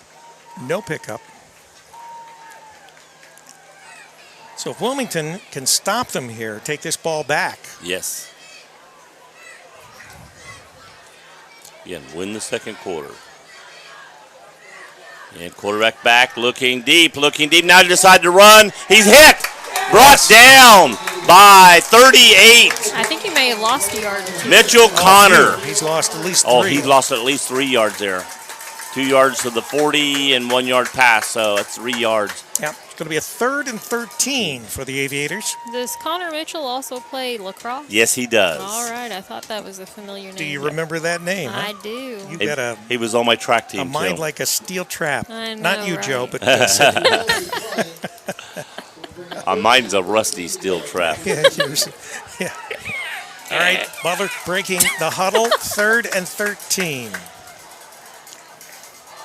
Wilmington's revved up now. Let's see what they do here. It's going to be a handoff. It's going to hit him They shut immediately. it down. Maybe back to the line of scrimmage, the original line of scrimmage. I think the original, yeah. Well, it's going to be about a yard, so it's going to be 11 yards. All right, so it's 4th And 11. and 11. Aviators are going to be forced to punt. They don't have the greatest punting. Is this their first time to punt I believe today? it is. I believe it is. They've kicked off a few times, Yeah. but this is their first punt. Coomer is the lone back on the punt. He's not. They act like they think maybe there's a play on here. Well, he's not that deep. And he is. There is a play. He caught it. Incredible. They got it first down. The quarterback got hit as he threw. And No he penalty because still it was completed legal. it. And he still. I mean, Wilmington had guys 5 yards behind the guy watching him catch the ball. No, wait a minute. There is a penalty Where? on the field. somewhere. That narrows it down. Referee touching his head. Oh, it's right there by the referees in the middle of the field. That's where holding normally is. Illegal man downfield. There you go. It's going to come back. Yes. And there's going to be a penalty tacked onto that. Yeah, but I think it's a 5. So See, it should be 4th and 16. We said, Butler looked like they might have a play on, which they did. And I think Wilmington was looking for a play, and he completed it. Yeah, it was a phenomenal catch and pass by Butler. But I doubt seriously they're going to try anything, 2 times in a row here. Right. Especially back where they are. If they make a mistake here and give Wilmington the ball back, they're shooting themselves in the foot too. He did! Whoa. Throw it over the kicker! Look at it. He's down! Oh my gosh! Y'all. Wilmington could be back in this game. That's on the 16-yard line. Yeah. Wind speed's picking up. Yeah. They threw the ball or hiked the ball over the punter, and he had to fall on it on the 16-yard line. Wilmington first down. With 6:50 to go in this first half, Wilmington in control of the ball the whole second half so far. Right. It's sort of second been quarter. a second quarter. It's been a tale of 2 quarters. It was all Butler the first quarter, and Wilmington thus far has had their way with Butler in the second quarter. Right. All right. Scott and Coomer in the backfield, and we got a timeout. We do. Timeout by Wilmington. So we got a minute to break away here. And PSA coming your way. This is The OHSAA State Wrestling Championship starts right. MC Light drives that one fair down the. I put the student in student athlete. I put the student in student athlete. It takes a lot of hard work and dedication, but if you love what you do, that really helps. And playing tennis gives me a nice break from the stresses of school, and being part of the team helps me stay positive and motivated, which is really important because that's what helps me manage things when life gets busy. I put the student in student athlete.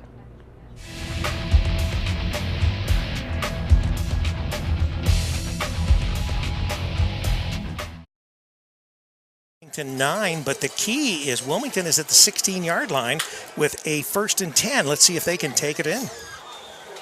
Again, it's Butler 21, Wilmington 9. We're back on Campus Nation now. Coomer in the backfield. Nope, keeps it himself. Throws. Caught.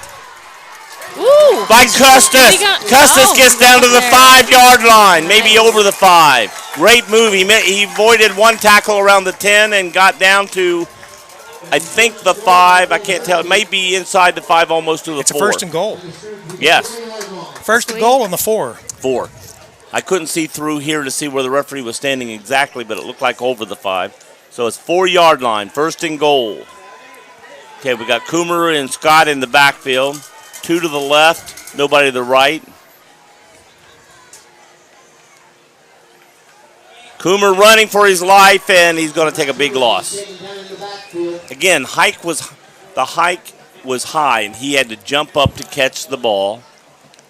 I don't know if they had that problem in the first 2 games. So it's going to be a 2nd and goal. From the, what, looks like the 9? Looks like the 9-yard line. So he lost 5 yards on that play. Sometimes when you're so close to the end zone, it's hard to make a play. Well, the defense is all crunched up. They can't spread them out too far. So let's see if they go to a corner here, which is usually what we see. We're going to this corner. That leaves that corner for a run, this corner for a pass. Wriggling in motion, fakes the handoff, looks at the end zone, throws, touchdown! Touchdown, Wilmington. Let's wait for the cannon. 81 is the one that caught the ball. And that is Carter Hoffman. His parents are right here in front of us. All right, it's 21-15. The Hurricane now trail by 6.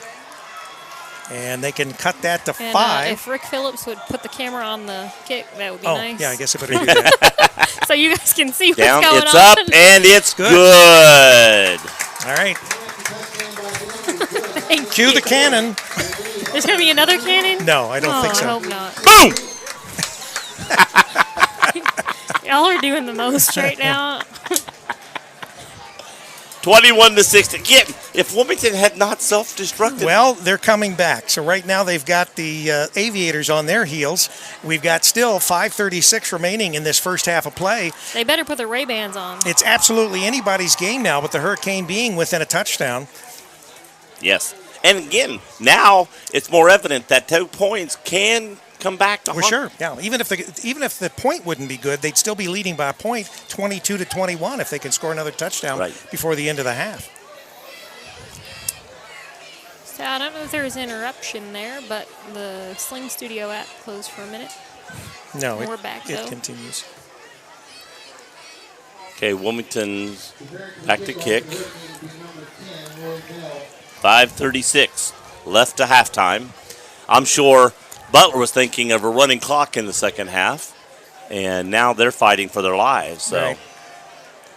I tell you what, if Wilmington technically, I think, has outplayed Butler. Because if you take away the fumbles that gave Butler the ball, here, the ball's yours. Well, take those away, Wilmington's ahead. In this one quarter, I mean, they've definitely made up for. If they can play like this the rest of the game, they're definitely going to win. Right. Yeah, the momentum has shifted, and it's all Wilmington right now.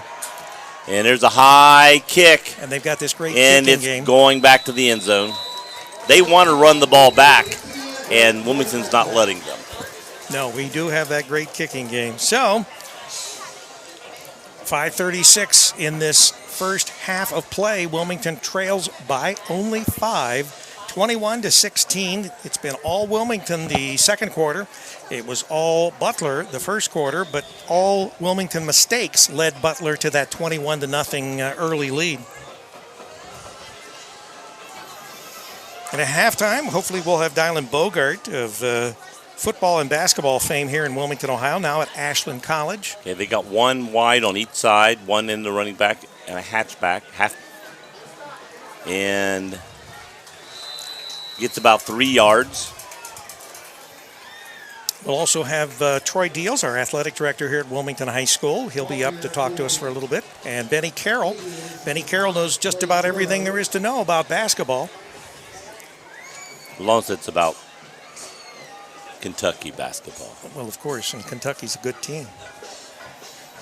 You don't actually follow Ohio State basketball, do you, Joe? I follow UC and Cincinnati. And well, this Ohio year, State. we've got both Cumberland cousins playing at UC. This is going to be a big year for UC. Yes. And here comes the quarterback. No, number 5, handoff.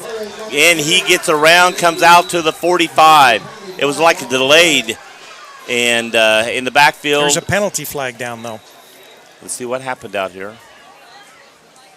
They're pointing back to the 40. Wilmington player is putting his hands up like, what did I do? So it's going to go against Wilmington. May tack another 10 yards on this. Well, it could be one of those where Butler's walking back, though. I'm more confused than the Zebras. Well, I don't think Butler and Wilmington actually know what the penalty is or who it's on. Well, the holding against Butler. It has to be Butler. Yes. All right.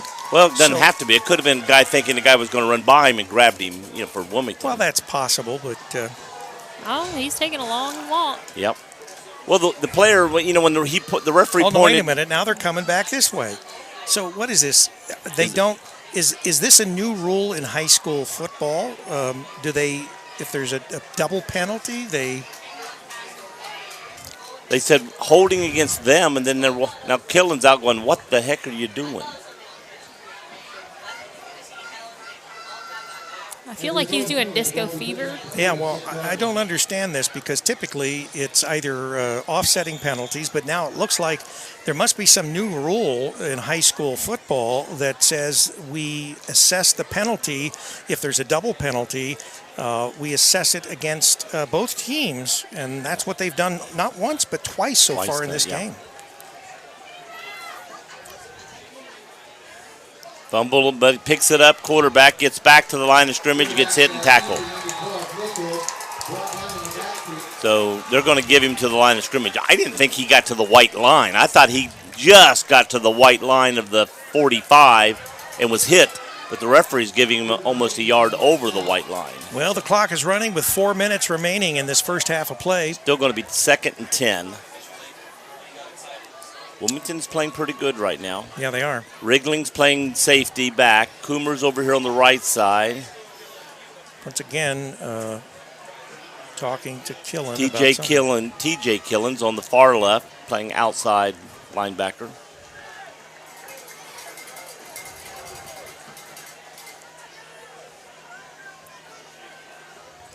Handoff up the middle, and he's going to get 2 or 3 yards and going to get caught at the 49. It's about a 3-yard run. It's going to be a critical down here. It's going to be about 3rd and 7. Wilmington needs to snuff this right here in the bud. Snap the forward momentum of the Aviators. Usually, if it's more than 2 or 3 yards, you look for a pass play. But with them, they're able to run off big run plays.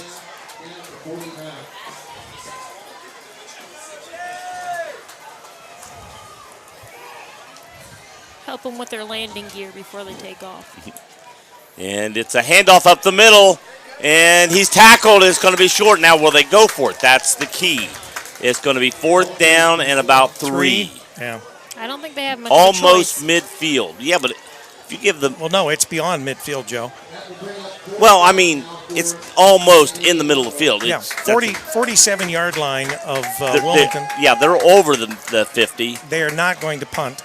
They're going to try to hang on to the ball. Or they're going to let the clock run down, it looks like. Yeah, I think right now Butler just wants to sort of stifle Wilmington's momentum, and the way to do that is to take as much time as possible off the clock. I look for them to call a timeout here. They've got the lead, and so all they need to do is There goes the hand up. And there's your timeout. And here comes a PSA. Is what matters. This is beyond X's and O's. This is the difference mutual respect makes. This is what character looks like. This is what defines us in Ohio. This is sportsmanship. School sports, it's not the outcome that matters most, but the way the games are played. This message presented by the Ohio High School Athletic Association and the Ohio Interscholastic Athletic Administrators Association. Away 3 balls, and it's been all Hurricanes since then. In the second quarter, they scored a safety at the very end of the first quarter, and they have since then tacked on 2 more touchdowns and now trail by 5, 21-16. Butler with the ball. 4th and 3. 4th and 3. They're going for it, of course. Going to be a handoff. He's got a first down and more. Gets over the 40, gets down to the 39. So at least they're keeping it away from the Hurricane. Yeah. I don't know whether they'll try, like a 2:05 on the clock. Yeah, I don't know that they're going to try anything crazy. I think what they're going to try to do is maintain some ball control, and if they score, they'll obviously take it. But at the same time, I don't think that you're going to see anything wild. Another run up the middle. He's breaking outside. Broke a tackle. Broke another tackle. Still going. Cam Coomer's got him and throws him out about the 7-yard line. So Butler got what they wanted. I mean, he was falling down going through the line and still broke tackles. How can you be falling down and break a tackle? I don't understand. Well, he's not Humpty Dumpty, Joe. No, he's not. But, I mean, if he's losing his balance and literally looks like a scarecrow falling down and all of a sudden runs through the guy that had his arms on him, it's a...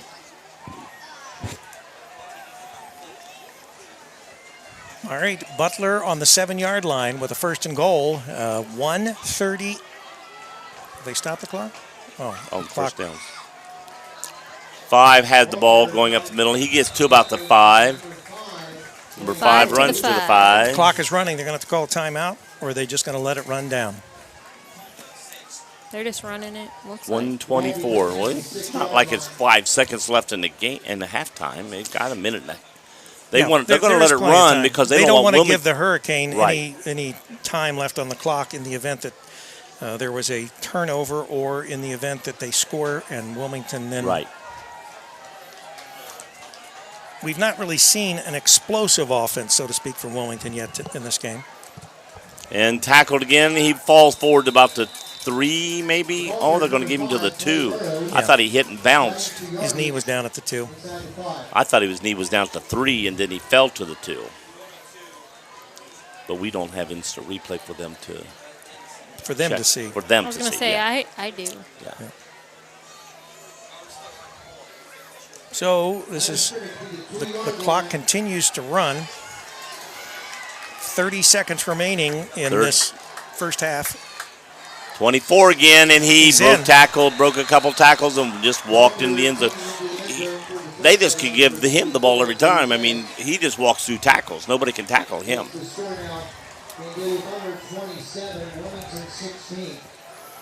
So 24 seconds left. 27-16, pending the extra point attempt. Well, we scored in 22 seconds left, and they scored with 24 seconds left of each quarter.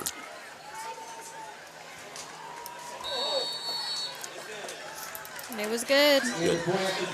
Well, Wilmington came close to blocking that one. Now we're at 28 Butler, 16 Hurricanes.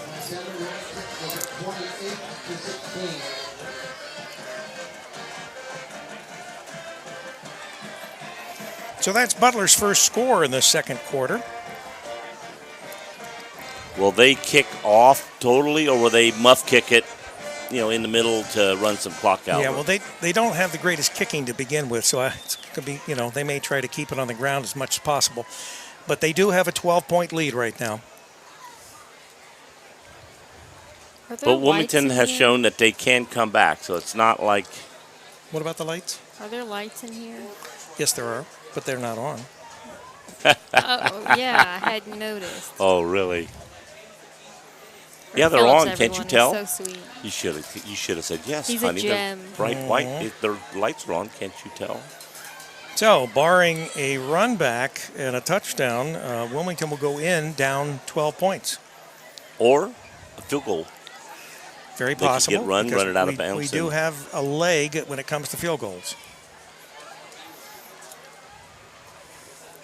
Who do we have back? Coomer and... Malik Scott. Malik Scott's on this side. Scott and Coomer. All right. Let's see if they... Joe Davis just likes saying Malik. I do. All right.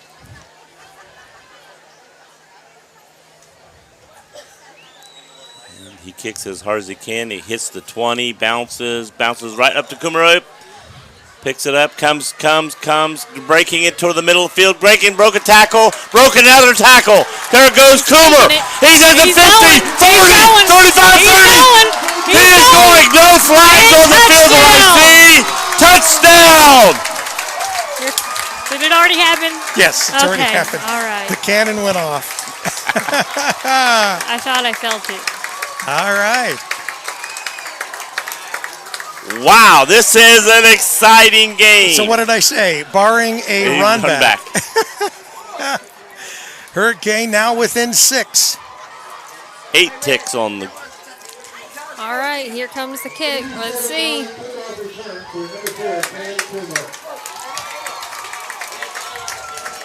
Cam is an explosive runner. There's no question about that.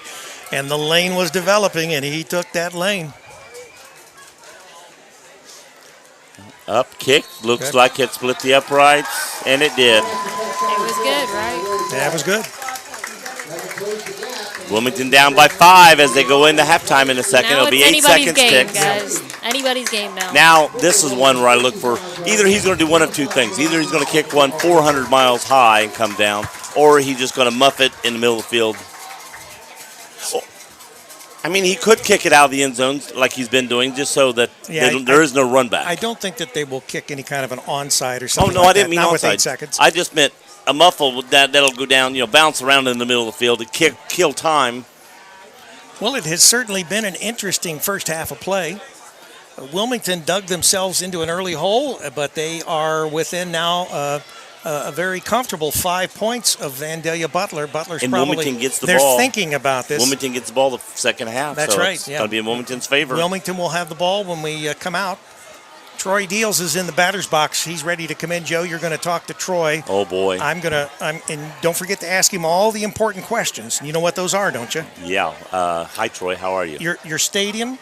And your stadium, you got to ask him that question. We want to know about why we only have 4 home games this year. You might even ask him about. I know this is near and dear to his heart. His daughter plays for varsity volleyball. Yes, here. and I refereed her the other day. She's very good. That's what I've heard. And they did do a little muff kick. And it gets through all the way to the back. That's 24. Oh no, that's number 4. And they tackled him about the 33, and there's 4 ticks on the clock. I know he probably won't want to do shameless plugs for his daughter, but at the same time, I would tell you why not? Take the free airtime. His daughter, a freshman here at Wilmington High School, we've seen her a few times as an 8th grader. We know that her interest has been in volleyball. Troy is letting her play her sport, and of course, I don't know whether she's going to play, but you can ask Joe whether she's going to play some basketball for Wilmington because she's certainly skilled at that as well. She, when it came to volleyball the other day, you would never guess she's a freshman. Very poised, huh? Yeah, very, very poised. And they just took a knee. Took a knee. I would have handed off to 24 and let him run. And it's halftime, y'all. All right, 28 Butler, 23 Wilmington. All right, we got a ball game, people. Troy can take my headsets, and Joe, you go ahead and let us know. All right.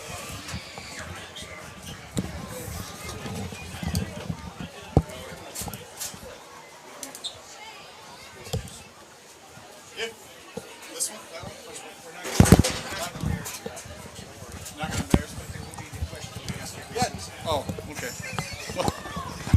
Ask me the important questions, please. Yes. These are from Rick. He's scripting them. Okay. He is scripted. Okay. The first question I'm supposed to ask you is, where is the Rick field, the track field? Yep, it's coming. It's coming. It's coming. It's down there. You see, there's 4 lanes going around there. He's got it. He's got it. Are we still building it back here, or is it? Well, that's the hope at some point, but okay. We're still not. We got a ways to go in terms of the money that we need. So, yeah. Yep. And again, don't do something until you're ready to get it done. That's the key thing there. He also wants to know why we've only got 4 home games instead of 5. No, I'm glad you asked that because I know people are wanting the same thing. So week 4, we had played Blanchester for 2 years. Then we stopped that series. And we knew in advance that this was happening. But week 4 was just a hard week to try and find an opponent. Throughout the course of last year and looking and weekly trying to find an opponent to play, couldn't find anybody. Week 1, week 2 last year during the football season, getting phone calls from LaSalle, getting phone calls from Massillon. Hey, we'll give you $1,000. You come play us. I'm like, that's not good for our kids. We're not going to do that. So that wasn't an option. We also were talking with Clyde High School in Northwest Ohio to play them on, which would be a Saturday, which would have worked. It would have given us 5 home games, but I didn't know if that was a affordable opponent for us as well. Pretty familiar with Clyde being from Northwest Ohio, so kind of kept searching. Around about week 6, week 7 last year, Minford contacted me. And football schedules, for people that don't know, are made years in advance. Right. We're right now looking for 2022. Right. Looking to fill that schedule. So these schedules are made years and years in advance, and you start to get a little nervous if you don't have somebody. So Minford contacted me, and they said, hey, we got a week 4. Would you want to play? I'm like, absolutely. I said, but we need to be home. And they said, well, we need to be home because we only had 4 home games last year. We don't want to go 4-4. So sat on it for a couple weeks. Coach Killen and I talked for a while. And just decided it was about week 8, week 9 when we finally pulled the trigger. And the last thing I would want would be an open week. Right. Week 4, I didn't want our kids not to have a game. So it's a long story. It's something that's certainly not ideal for our kids, for our boosters trying to make money in concessions. But we'll endure this year, and then next year we'll have 6 home games, 4 road games, and if you throw in the Jamboree game, we'll have 7 home games. Okay. So we'll be busy here next year. Throw in the for the fans. Where is Minford? So if you go to Chillicothe and you go south. That's basically. I plan to go 35 till I hit Chillicothe, and then I believe you go south on 23. So I think we're going to make a nice little event for our kids. We're gonna have a charter for them. Leave shortly after school, get them there, first class, get them there in plenty of time. Coach Killen was there scouting. He said it's a fantastic venue to play. I think it'll be a really competitive matchup for us, so I'm excited about that. And when it comes down to it, that's what you want. You want something that's going to be competitive for your kids, and I think that we have that. It's just too bad we're going as far as we are, but we can do it for 1 year, and then we'll regroup after that. Sounds like at least a fun time. Hopefully you'll have a good following. Yep. And we always do. Yeah, we always do. You have. I mean, I followed you guys on away matches, and you guys have a great following here, which is our which fans is great. are fantastic. And because you have, that's one thing I've remarked. We'll have teams come in, and they have a long drive, and they've got 35 people up in the stands, and they're having, and it's a good team. Right. I mean, it's like Moeller coming up here. They just don't people follow. Yep. But it's nice to have them. One more thing we'd like to talk about, and that is something that's near and dear to my heart. Volleyball. Volleyball, okay. All right. What do you want to talk about? Do you know anybody playing volleyball this year? I'll tell you what, our kids right now, volleyball, are having one heck of a season. First of all, we have a freshman group that's playing. We haven't had a freshman group in many, many, many, many years. So that tells me the program's growing, which I'm excited about. We have a JV group that's undefeated right now. They're having a tremendous amount of fun. You're mixing in a freshman class who didn't really win a whole lot with some sophomores, and they are really blending together extremely well and, have an undefeated season. And, our varsity team's 5-5. So they're having a good season, and the point you're getting at is my daughter's playing there, so I understand that. But they have been a whole lot of fun to watch, and it's been fun from my part because I get to follow them home and away. I usually get to both of them, so I get to see them, progress throughout the course of the year. So. And I'm a volleyball referee. Mm-hmm. I actually refereed him the other night. Yeah. I know your daughter. I was still astonished, even though I know her, how well she looked more like a senior playing up there than a freshman. That. I mean, appreciate that. her extension when she hits the ball, she doesn't just hit the ball. I mean, she's full out. And so it can show you that she has a love for the game. She studies it, she plays it, she practices it, she's ready to play. Yeah, she's played a lot of volleyball. Playing club has helped her throughout the course of over the years, and she's having a lot of fun. She just loves the sport, loves to play. So fortunate that she's got a fantastic group she's playing with, and those girls just keep getting better and better every day. And volleyball, it takes a whole lot of people to make that happen. So they're doing good. You brought up they're 5-5, mm-hmm. But a few years ago, they would have been thrilled with 5-5. Well, I can tell you that 2 years ago we didn't win a set the entire season. So they're progressing. That's what I'm saying. So to be where they are, I refereed after I refereed you guys. I had Clinton Massey, who played very well in the game I had them playing Batavia, beat Batavia in 3, and Massey. One of the things I talked to him about, I said, "Hey, who have you played?" And they go, "Hey, we just last night or the night before we played Wilmington, and they took us to 5." Yeah. I mean, they almost like the shock. They said Wilmington's playing a very good. So the other teams are taking notice. Yeah. So it's changing. Coach Persinger's done a great job changing the culture, and we're excited about it. Well, congratulations to you, your daughter, and the school. Thank you. All right, next one. We'll let you off the Mr. hook. Benny Carroll, you're on. And that was the deal with Troy Deals. Celebrity. I feel out of place, man. The track is coming. That's the answer. That's the answer I get. Mr. Benny Carroll, excuse me. Where's your Ohio State shirt? I left that one at home, man. I'm sorry. They wouldn't let me put the word "the" on it, so I left it at home. I left it at home. All right. Well, okay. We won't talk about that. But how is basketball in general coming along? Well, good. We're moving our event, Ohio Valley Hoops Classic, down to Mason Arena this year. Oh, wow. First time, okay. Yeah. Greg Richards, a longtime coach down there, and he was a coach when I was coaching here at Wilmington, and they've played in our event the last 3 or 4 years, so he kind of mentioned to me last year, would I be interested in bringing it down there? And, really just the location and all was almost too good of opportunity to pass up. There's a lot of basketball right around there, and you're at where there's people everywhere you go. Like up here when you had it, even when you had it at Southern State or something, sometimes you go outside of Hillsborough, and you Right. go miles before you get to anybody. Yeah, just the sheer location. There you're close to Cincinnati, and you can get maybe some of the people from those schools, and it's a little easier to get to. What do they always say? Location. Location. Yeah, it is. I mean, part of me kind of hates to do that because we did it here for a couple of years over at Hillsborough, and I kind of just wanted to do it here to see if we could do it. But now that we've done it, like I say, it's just too good an opportunity really to pass up. At least try it and see where it goes. Yeah. And if it blooms, you made a great decision. Right. We'll see how it works. Now, who do you have coming to that so far? Well, we got some great teams. Of course, Wilmington is still playing this year. Matter of fact, Wilmington's playing the opening game this year. It's a Friday after Thanksgiving on Black Friday. Okay. So Wilmington will open the event up against Licking Heights at 12:30 on Friday. I think it's November 29th. We got Cincinnati Moeller back, defending state champion. We got Carmel, Indiana, who's the defending state champion in Indiana. We got a couple other nice Indiana teams, Jeffersonville and Hamilton Southeast. No teams from that place? We couldn't get any Kentucky teams this year because of the date. Like, I don't know how Ohio figures, but like once every 4 years up here, we start on Thanksgiving weekend, which that's this year. Kentucky always starts the week after Thanksgiving, so because of the date, we couldn't. But we'll get them back next year. We've had, we've had some good Kentucky teams.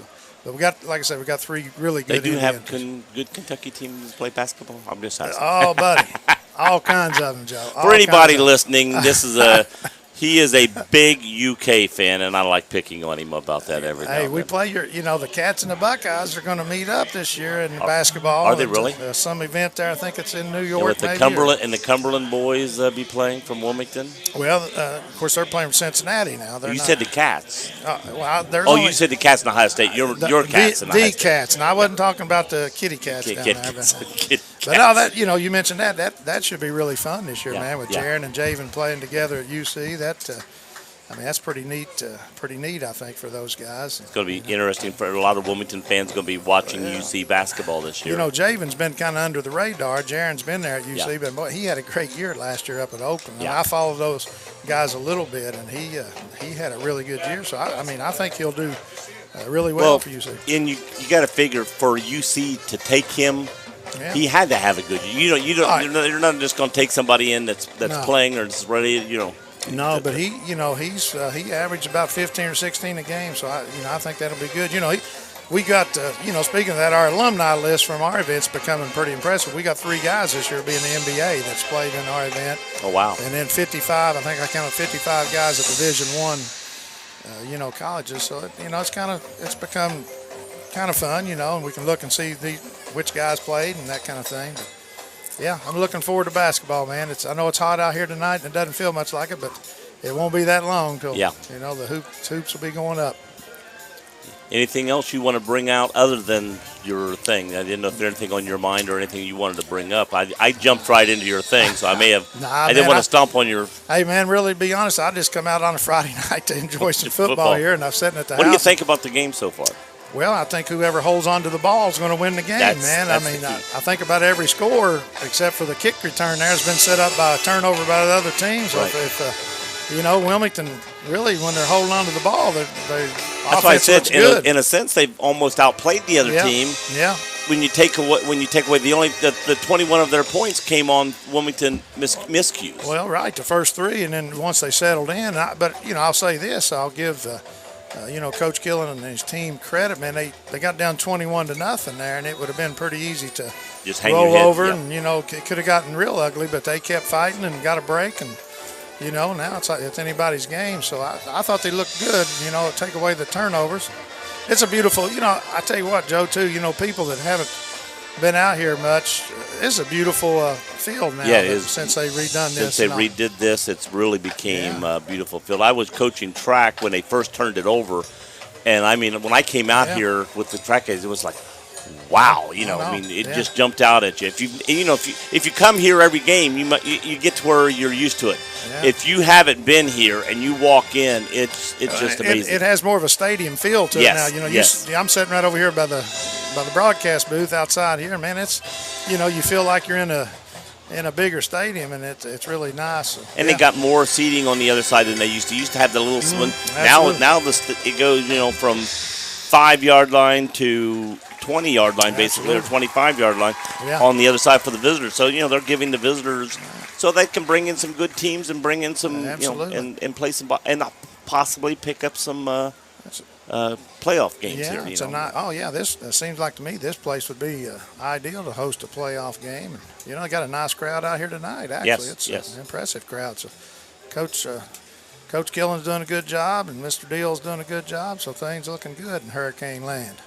So, again, when's the date of your basketball? What's it called? It's the Ohio Valley Hoops Classic, and it's November 29th and 30th at Mason Arena, Mason High School, right across from Kings Island there.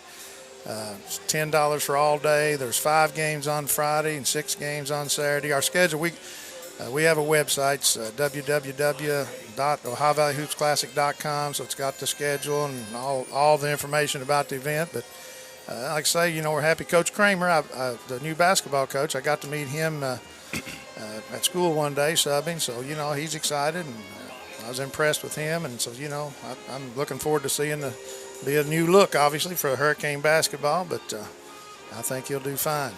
Any other high school teams you've watched around here lately you think going to have good teams this year or to look for or anything? Well, Cincinnati Moeller, man, other than the obvious. They're on another league. Well, our event, we got several Wilmington connections. Of course, Clint Atkins is, Wilmington East. Alumni, and he's coaching Lakota East, and they got a nice team. Clint's done a really good job down there in the last 5 or 6 years, and he's got some nice kids, and they're going to be strong. They're playing Cincinnati Taft, which Taft has supposedly the best freshman in Ohio. This kid named Rayvon Griffin, and so that should be a fun game. That's Friday afternoon, right about one game in between the Wilmington games. So any Wilmington fans wanting to see, the Hurricane and come watch Clint coach a little. If you want to watch good basketball, right? And you got a team going to play, go down and watch your team, but watch some of the other good, and you'll see some excellent basketball. Yeah, be some real good games on tap on Friday after Wilmington's game. So if the Wilmington fans are interested in watching, that'd be a good deal for them. All righty. But Joe, hey, I appreciate it. Nice seeing you again. Yeah, you too. We almost were neighbors one time, just around the corner from you. Oh yeah, absolutely. Yeah. Well, you're looking good, man. By the way. Thank you. You hear that? That's on the air. You got it down. Keep that as a tape. Put that in writing somewhere. That's right. Give Miss 20. Give me 20. All right. Is he coming up? All right, band's still playing. There. See how much time. We got 4:25 left on the play clock.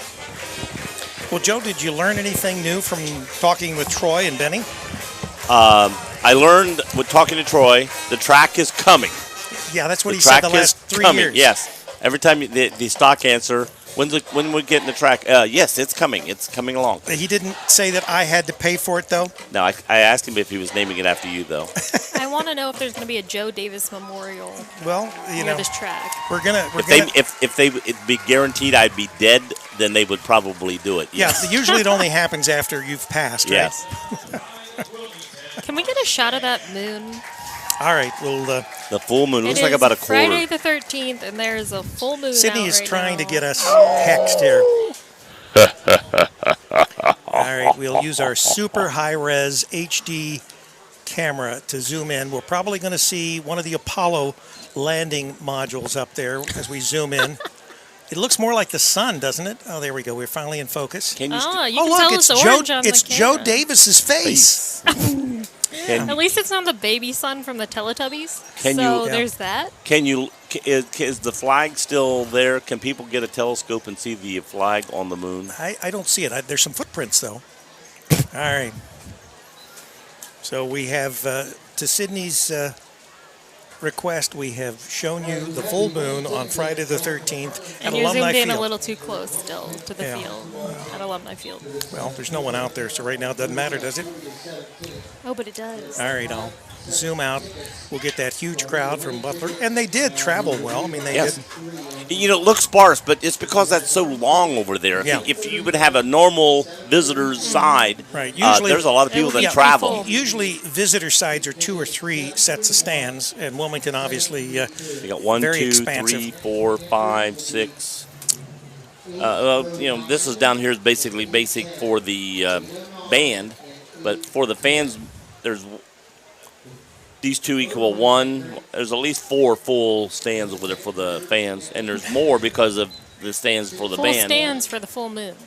Now, Aaron Hammond, the athletic director over at If only Miami you guys Trace. could have seen Joe Davis's face. Aaron has told me that their stands will be complete and should be operational along with their new press box by the end of September. End of September. Right.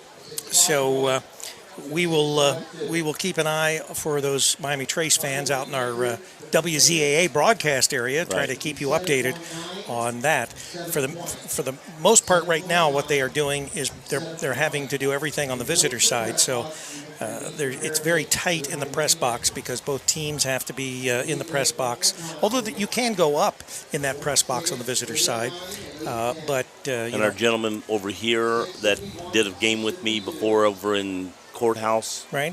Said if Wilmington's away, he'd be glad to go over there and do a game for us. Okay, yeah. As long as I'm the one doing the game. As long as you're doing it, okay. So he prefaces that. It's got to be the disclaimer is Joe Davis. The Joe Davis. The presence of Joe Davis. Bask in the glow. I can understand. So just to remind everybody, Wilmington, they kicked off in the first half. They're going to come back and they're going to receive to begin this second half of play. They're down by 5, 28-23. And a quick recap, Vandalia Butler jumps out to a 21-0 lead. Wilmington comes back with a safety at the very end of the first quarter to make it 21-2. And then they've scored what now would be 3 touchdowns with that incredible run back from Cam Coomer. I almost predicted it, didn't I, Joe? You almost. Almost, yeah. I mean, give me credit here. But anyway, so it is now 28-23, that 5-point lead that we were talking about, with Wilmington going to get this ball in at the beginning of the second half of play. He's kicking a 40-yard field goal out here. Let's see how much he makes this by. Look at that. That is incredible. And only about 20 yards. Yeah. I mean, we've got semi-pros, and they don't kick even extra points because they're so bad at this, and he's kicking, From the 30-yard line, and that's 10 yards back. That's a 40-yard kick, and he kicked it. I mean, it went over 20 yards. It was absolutely beautiful. Wilmington definitely has the kicking game, and if there's anything that's going to win this, with a field goal or something like that, Wilmington's advantage is like 400% to Butler's. So we'll see how that all pans out. Hopefully Wilmington can take the lead here with his first possession and perhaps not only keep that lead, but they won't have to worry about that 2 points or a field goal shutting it down. We got 2:32 on the clock. Mean Dean down on the field on camera number 2, which is the field level is he awake camera. Down there? All right, he's awake. All right. And he stands up during the entire. Need one of those fans. Yeah, maybe we should pan over and give Dean a little bit of cred here. Put him on camera. Dean, smile for us. Let's see if I can catch him on the corner here without. There's Dean. Down there on the field.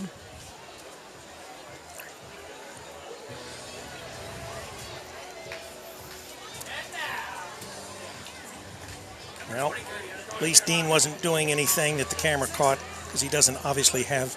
We don't give Dean the benefit of having an intercom, so he has no clue when we're panning down there. Joe's getting him a slice of pizza. Or, I guess he's getting Sydney a piece of pizza.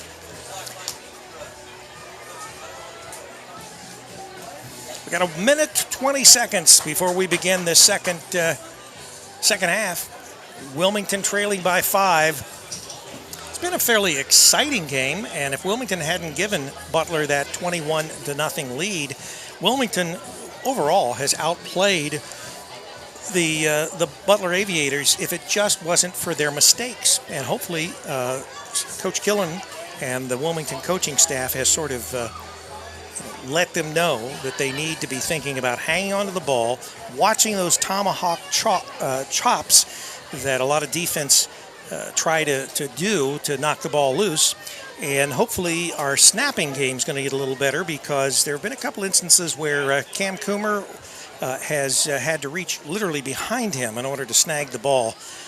or he's had to fall on the ball. But you're listening to Campus Nation, the Internet Sports Authority, and also you're listening to us on WZAA 106.9 LPFM in Jeffersonville, Ohio. Immediately following the game, we will publish the video, or very close to immediately after the game.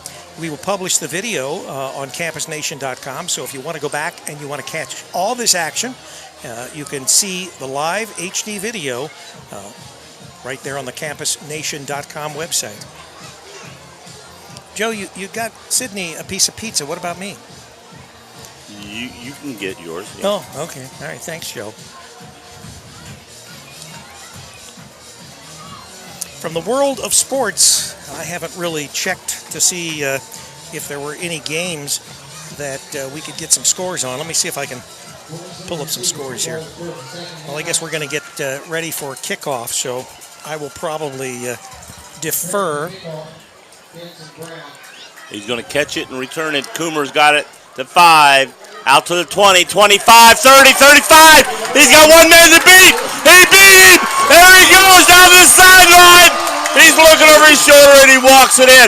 Wilmington has the lead. So now tell me, Cam Coomer runs back the last play of the first half and then turns around and runs back the first play of the second half. Has that ever been done in Wilmington high school football history? That'd be something interesting to find out. That is definitely incredible. No flags on the field, so it is a touchdown. Score right now, 29-28. Sydney has taken a break, so I'm going to have to update.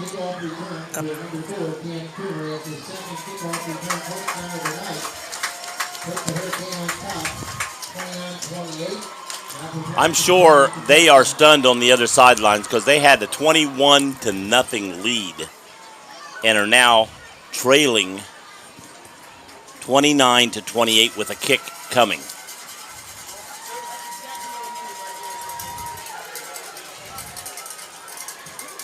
Oh, they're set up to go for 2 here. Wilmington's set up to go for 2 to get a 3-point lead. Oh, they threw it over Cam's head again, and he falls on it. Because they can run, in high school, they can run that back and get the 2 points if you don't. Right. How many times today have we overhyped the quarterback? Well, we said that just before we started to kick off in the second half. I said that Wilmington needed to eliminate the situation where Cam had to reach behind him to get the football. That's tall. Exactly what he had to do. It's not like he's short. He's tall. They hike it to his stomach. Don't have to hike it to his head. Yeah. But Wilmington, even though it's a slim 1-point lead, is in the lead. The fans here at Alumni Field, they are happy.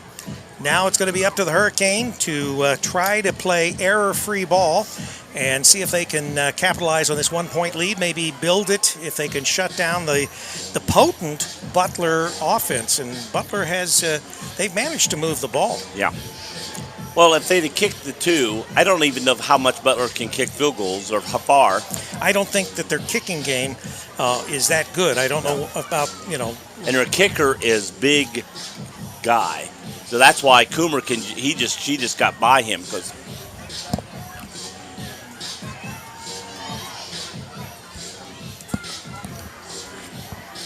All right, so Cam Coomer, he runs the ball back at the end of the first half. He turns around and opens the second half with a run back. Yeah, I heard the cannon go off when I was in the restroom. Yeah, and so, Cam Coomer, they could not contain him. And so Wilmington has that slim 1-point lead. And what a kick. Shout out to the nice lady who asked me if I was okay when I screamed in the bathroom. Oh, because they got him. Because you heard the cannon? Yeah, so there's that. All right, good defense on that kickoff. Wilmington contained, and now Butler will start with a 1st and 10 from the 19-yard line. 19-yard line. 11:38 remaining in this third quarter of play. Sydney, you'll have to change it to third quarter. I did already. Oh, good job. All right. I did change the score, but I didn't manage to change the quarter. So we are in the third quarter now. If you're going to do something, do it all the way. That's right. All right. There in the backfield, Mitchell still the quarterback, number 12. Hands off up the middle, and they got him at the 20-21 yard line. They're going to mark him at the 21. Kane not letting them get those easy rips for yardage in this They're putting opening. down sandbags. Yeah.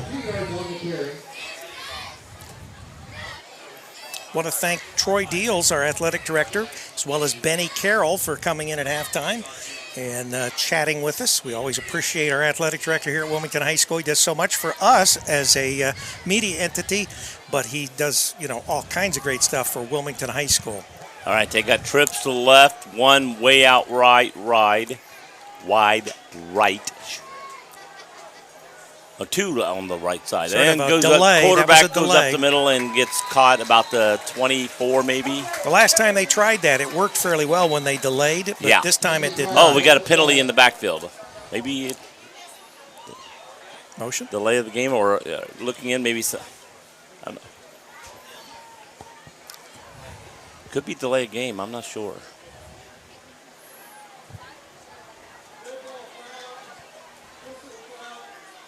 Oh, Butler, personal foul. He did something. It's going to be a 15-yarder, or at least half the distance to the goal. Not sure what he did. It could have been before the hike. If he moved the ball or did something to fake him out, they consider that a personal foul, I think. Or it could have been grabbing somebody during the play. So I don't know.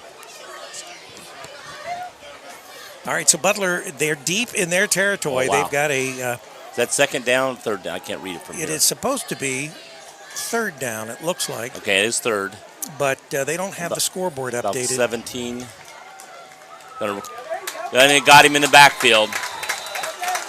It looks like maybe got up to the line of scrimmage, about the 12 or 13-yard line. So they say fourth down on the field. It still says third down, 3rd and 19 on the scoreboard. So referee, I think, just put up the fist, which means fourth down. Here comes Coomer in for the punt. They don't want to see Cam Coomer again. No.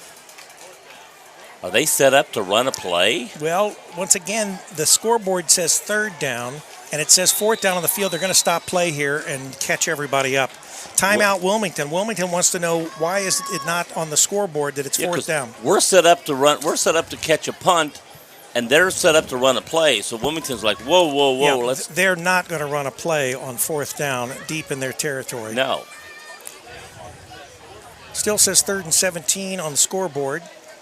And says fourth down. And the referee that stood by that put his fist up, which is fourth down. Well, but he may have been looking at the sideline. So now they're going to have to talk this over and figure out what down are we on. And obviously, if they make it fourth They're down, making a change, so I'm thinking it's fourth down. So Butler, I guess they're okay with it. Maybe they knew that it was fourth down. I'm wondering if Wilmington would not have called a timeout. Well, I What don't would have know, happened? But the scoreboard still says third down. I don't know what's going on with the scoreboard. But if they ran the play and Wilmington would have stopped them, Wilmington may have had the ball in the 14. Okay, now it's 4th and 17. Right. So everything should be correct. Kicking from the end zone. Got it up, a little boot kick, hits on the 38, bounces over the 40. Nobody's going to touch that. Yeah, get away from it. And once it hits the ground, don't even attempt to pick So it up. Wilmington's going to have great field possession in Butler territory. Yeah. Wilmington has done everything right opening this second half. Ball rolled to about the 43-yard line. So we're going to be on Butler's 43 with the ball after scoring and then getting the ball back again now. Wilmington can start putting a hurt on Butler. Well, they can certainly if they can take this in, but they're even, almost in field goal range. Right. So I think that Wilmington has the luxury of even if they feel like they aren't going to make a first down, if they get to a position, if they're close enough, they can always kick a field goal. Yes. It's nice to have that in high school. It's nice to have that anywhere. Going back to pass. He's throwing deep. He's open. He's open. And he overthrows him. Oh, wow. Wide open. Wide open. Is Cam down? Carter Huffman was wide open. Is Cam down? Yeah. He is. He threw his helmet off. He looks like he's in pain. Yeah. I didn't see what happened. Now, after. because when he went back to throw, I looked down the field to see what was going on down there. You have an instant replay there to see that? It doesn't go that far back. Well, no, and it wouldn't anyway because I followed the ball, and so we wouldn't. I can only see what's being recorded. Right. It's only what's on the main out camera. Now, if we would go to our A system, all cameras are recorded, so we could go back and we could see if Dean caught it. Right. And Dean probably did because Dean's pretty sharp. It looks like maybe he just Cam's got the getting wind up. knocked. He He's looks getting like up. maybe the wind. He's a little ginger on one of the legs. I don't think it was. I don't know if it's one of the legs or just ginger of after you get the wind knocked out of you. Yeah, I don't know whether getting they'll everything do back. Concussion protocol or. If he got hit in the gut, no, I think it very likely. We've not really seen any effects of what I would consider to be cramping. All right, so They Cam took their potassium pills. Yeah, Cam is off the field. Who's in at quarter? It's probably going to be Hibbard. All right, second and Peyton 10. Hibbard. And in motion, hands off to the man in motion, and nothing there. Going to go back the other way, and he got caught. So we lose about 5-6 Great yards. play, number 44 Right. of the Aviators. Yeah, he came this way, and there was no thing there, so he says, I'm going to go the other. If he could have kept on going, got away from that guy, Right. there was opening on the other side. Great Butler pursuit. Now, we got a penalty? What are they saying? I don't see a yellow Got another flag. hurricane down. Another hurricane down. That looks like a cramp. I was going to say, he looks like he's, Yeah, he's just as I said, no cramp. We get a cramp. Got a cramp, Sydney? No, but I got a nosebleed. Oh, I got a feeling we're going to see more of this from maybe even both teams in the second half because of the weather we've got. I don't know whether we've got any tissues here or not. It's okay, I got some. Okay. Just stop at the hot dog stand. No, but when I went to the bathroom and I screamed that, Oh. nice lady let me know my nose was bleeding That too. Connor, so- I think that's Connor that's cramping up. It is.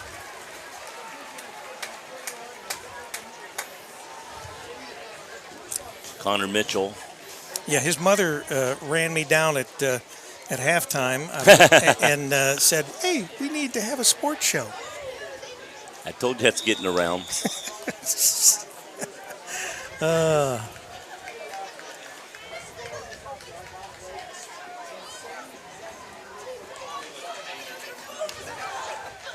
If I hear Rick being hung somewhere in effigy, it's because he's not having a sports show for the Wilmington mothers. That's right. For the people who are new listeners, we used to have a sports show.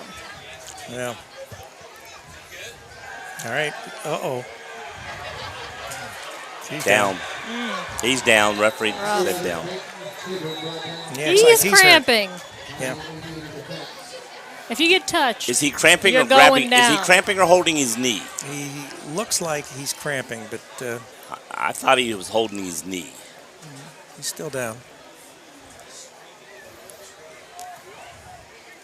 So this series has not gone well for the Hurricane. There have been 2 or 3 Hurricane that have had some injury. What's a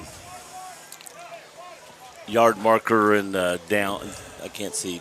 Well, it was a 4th and 1 from what it says on the scoreboard. 4th and 32 on the 48-yard line of the Hurricane. So Roy Bell will be out to punt. here. Yeah, there won't be any field goal attempt, but he will probably get it down into deep into Butler's territory. Just think, one thing we had to do when we got it from the first go is if we'd have got halfway to the first down, he could have probably kicked a field goal. Yeah. But Wilmington still holds the lead, 29-28. I think he might be doing a little more than cramping. It may be a knee. Yeah, I think. But we Yes, don't he have. looks like he's out. The question is, who do you go to if Cam is not available? And Yeah, did they take Cam out for concussion protocol or something? I'm not sure. He came over the sidelines and threw his helmet on the ground like he was really mad, and I can. We're going to need to call Ghostbusters. Well, they got Noah. He's a senior. Noah Sturr is marked as a quarterback. The problem that you get into in situations like that is that when you get down to 3 deep. Well, we got guys down here warming up. 13 and 21 are throwing, so that could mean they may be, getting loose. 13 is Cameron McAvoy, Right, and he's at a least got him quarterback. up, And so- he's a quarterback, so let's see what grade he's in. He's hopping off the field. They're helping him out. Cameron McAvoy is a sophomore, and Team's he's going carrying in. him off. And he's going into quarterback. So I would say Cam's out for. If Cam's out for concussion protocol, we lost our wide receiver, our running back on. Massey leading 21-14. Who are they? Oh, they're playing that weird team. I'd be scared to go out there now. Oh, Cam's coming back out. The Fenwick Falcons are who Massey's playing. 21-14 in the third quarter. We're punting, so that's what happened. Cam's out there, though. Cam's on the field. Nice punt. Hit the ground. Good bounce. Oh, gets it. Don't let it come back this way. I was hoping it would ricochet and hit one of their players and be alive. But Cam's on the field. Now he's coming off. He's been playing defense, but they may not have him playing defense right now.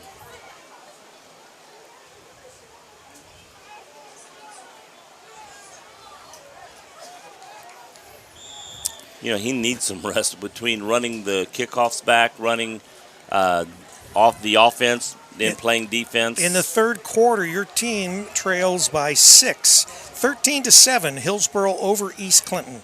That's happening at East Clinton. In case anyone was Long wondering. pass. Caught as he goes down. Looks like he kept a hold of it. It's going to be over the 50 to about the 42, 43-yard line. But they're going to mark it the 44. They're marking it the 44-yard line of Wilmington. He had a tall receiver and a short defender, and made it easier for him. The throw was on the outside, right where the receiver needed it to be. Waynesville leading Blanchester 22-7, also in the third quarter play. This guy's offsides right here. Didn't call it. Oh, they're taking him back.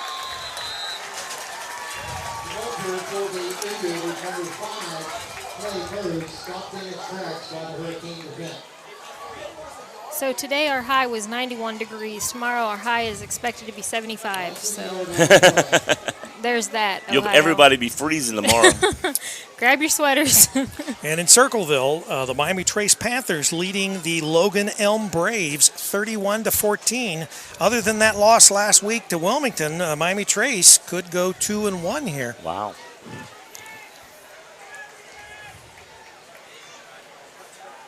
Through his hands. Right through him. A quick snap to 13, and Wriggling was right there, and the ball went through his hands and out in nowhere land. That's one you hope you have a safety back there that can pick that off and run it back. Third and 11. The Washington Blue Lions 48, Circleville Tigers 14. That is a final. They probably had a running clock there. Who was that? What was that? Washington over Circleville 48-14. Back. Long pass up the middle. He's wide open. Caught it on the run. And he stopped, but he's going to go into the end zone. Yep. Touchdown. I don't know why he didn't keep on running.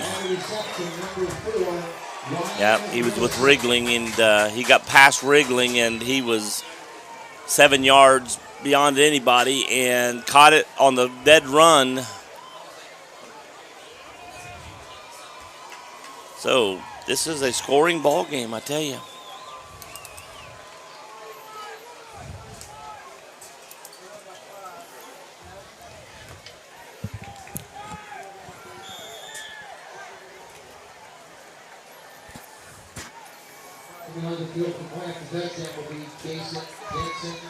Are they going to go for 2 here? Well, it looks like it. I don't know why you would, because you're not going to help yourself by going. They are. 24. He's got it. Now they're up 36-29. So a touchdown. Yeah. See, if they'd went, that Wilmington could have won with a touchdown.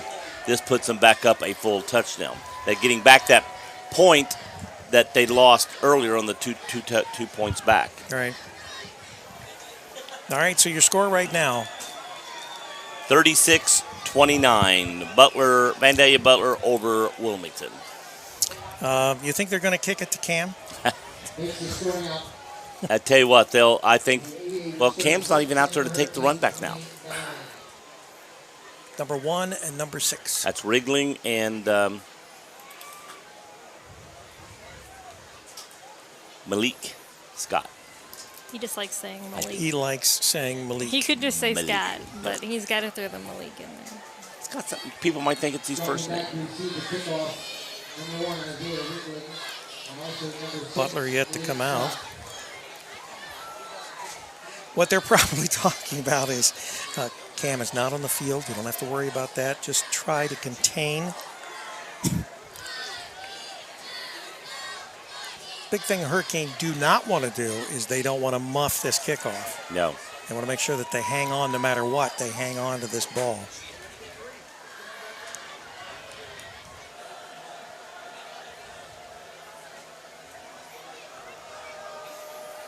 All right, Aviators have taken the lead here by a touchdown. 7:10 remaining in the third quarter of play.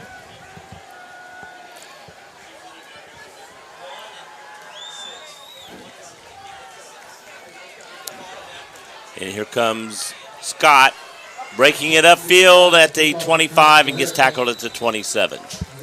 Do you know the other Aviators in this area? The other Aviators? Mm-hmm.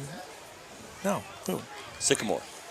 Well, that's true, but they're not in this area. They're in Cincinnati. Oh, Southwest Ohio area. And they actually call themselves the Aves. They nicknamed themselves. I thought you were talking about Wright State. No, Wright State, they're the Raiders. Joe, where did you go to school? Wright State, yeah, Raiders. Rick, wouldn't it where'd you make go to school? more sense to be the Aviators as well, you call Wright State and you tell Wright them Brothers, Flight.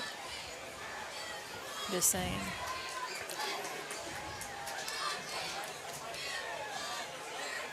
And we got a handoff up the middle. And gets maybe the line of scrimmage, maybe a little bit more.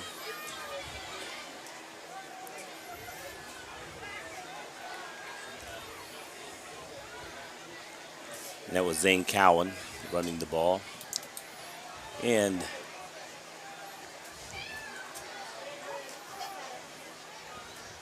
Cam Coomer is back out at quarterback. Wilmington needs to get some positive yardage here. Yeah.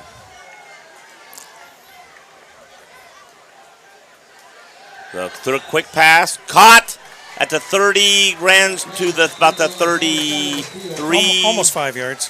Yeah. Actually, more than that because they were in a hole. It's going to be 3rd and 5. 3rd and 5? Joe, you're finally reaching puberty. I ran out of water over here.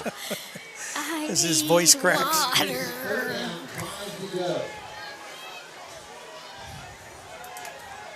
All right, 3rd and 5. Let's see what we can do here. Is it going to be a pass or a run? It's going to be a pass. It's going to be a quick up. Not there. Going to turn now. He's going to throw deep. And it's intercepted. Well, the good side of that is, we were going to punt. Whether they got it that close or not, I don't know. Well, the other thing is, anytime you have a punt, there's always the possibility of them dropping the ball or muffing it or whatever, and you won't have that possibility. So they're getting the ball in the 45. If we punted that was good coverage by the Aviators. That was. Probably shouldn't have thrown into it. No, he had his man beat, and that's when Cam saw him, and he's going to go deep. But then the safety came from the center of the field over, and that's who intercepted the pass. It was intercepted right into their own hangar. Oh, that was bad. It always is. Charlie's not here to do it, so someone has to, okay? All right, Aviators back. 3 wide to the right. Hand off to the back. No, the quarterback keeper, and boy, they got him quick. He lost. Well, they're going to mark him at the line of scrimmage. His helmet got there, but the ball never got back to the line of scrimmage. No. but they're going to give him the line of scrimmage. Something's got to give. This is an important set of downs. We need a fumble or an interception. Right. 5:20 remaining in the third quarter of play. Aviators up by a touchdown, 36-29. Wilmington needs to shut her down and get this ball back.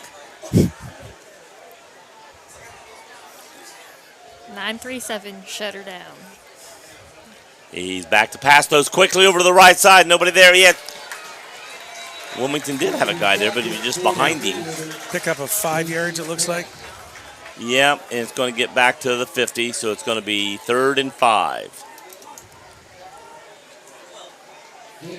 I mean, there was the key time to intercept the ball, but we stayed behind the defender and just let him catch it and then tackled him. Yeah, well, we can't afford that now. We got to shut this down We here. got to shut it down quick. Defense has got to step up. Now, is that lightning or like what is with the flashing sky over there? Don't know. There is a new rule in Ohio regarding lightning and thunder. Right. If you see lightning flashing in the background, it could mean it's 40 yards away, 50 miles away. I mean, not yards, miles away. 50, and they're saying that's not affecting us. That's way away. It's just in the past. It could just be a street light flickering on and off. Right. And but if they see lightning and hear thunder, they have to stop. Well, and the other thing, though, is unlike in the past where if they heard it during the minutes that they've postponed, they have to start the clock all over again. Right. They don't do that in this case.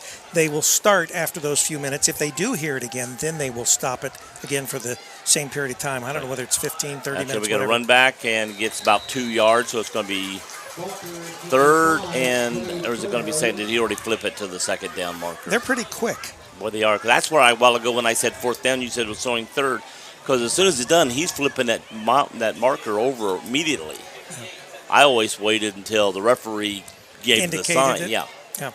So it is a 2nd and 9 on the 37-yard line of the Hurricane. 3:25 and counting down in the third quarter of play. Up the middle again, no gain. Pulled back. Wilmington's pulling on the ball. And it's going to be 3rd down and 8. So Maybe Butler, 9. they're just trying to eat some clock up. Yeah. And now the real key is on this down. 3rd Right. and 9. Wilmington can't let them, get a pass or run. No, and after the 2 runs, the Wilmington could be lulled to sleep right here, and then they run that deep pass and nobody around him. And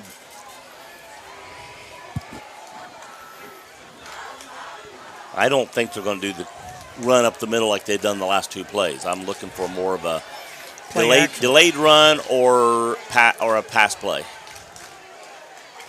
Quarterback's looking to pass. He threw it before 9 was even turned, and Too long. but 9 was on the 30-yard line, and he threw it to the spot. It was a timing play, Yep. obviously. Just the timing was not there. And they're going to punt. Or at least they're Well, showing we think punt. they're going to punt, There was too much turbulence. Seatbelts back on and your trays in the up position, right? This is why I don't sit in the emergency exit row. Is the quarterback the punter here? Is he the pilot? I don't Looks like the number 12, is the reason, but he's sideways. I can't see his number now. Once again, He's they throwing go. the pass. He's going to running. run. He doesn't get it. No, but to them, it's That was like, effective. That was effective. if you put it in the end zone, you get it on the 20, and how many yards do they lose there? So I think it was worth the gamble myself. Sure, they could have made it. So Wilmington was not fooled, and the Aviators did not get the first down. So they turn it over on downs. It's 1st and 10. Wilmington on their 37. And that's why I was bringing up the quarterback's the punter, that he can run or pass that ball. Well, we've had that on occasion back a few years back. Wilmington's quarterback was also the punter. Yeah. I never thought that was a good thing because, if you get your punter hurt punting, then you've also hurt your quarterback. Or vice versa. Right. And, then you got to bring in whoever the backup is to either. Fakes a handoff to Wriggling, keeps it, runs the outside, going to get about 5 yards, I'm going to guess here. Looks like it. And that At was least Coomer. 4 yards. Coomer's taking a beating, but pops back up. No, it's 5. Well, 4 yards. Yeah, they didn't quite give him 5 on that. I thought he got a little further. Got to be a 2nd and 6. From the 36. This is an important drive. Wilmington's got to Got to make the long haul. To get on the other side of the 50. Yeah. Oh. Yeah, they moved, but they didn't get over the line. Say. Malik, Come on, go Malik! Break free. He broke Let's free, go. broke again, on. He broke at least 3 tackles there. Got over the 50 to about the 46-yard line of Butler, and what are they going to mark him at the 48-yard line of Butler.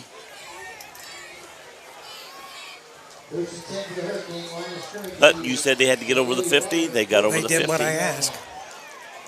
Ask and you shall receive. And they are in the driver's seat, so to speak, 1st and 10 from the 48-yard of the Aviators. If nothing else, get a field goal so where if you can stop them again, you can a score will put you ahead.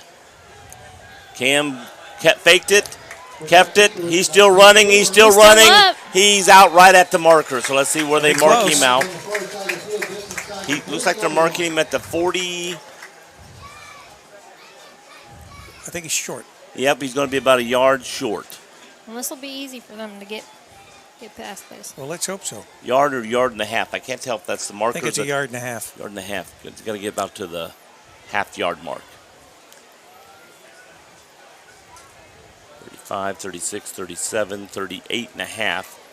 Or at the 38 one at a time. So it's either a yard or 2. Yard and a half or 2.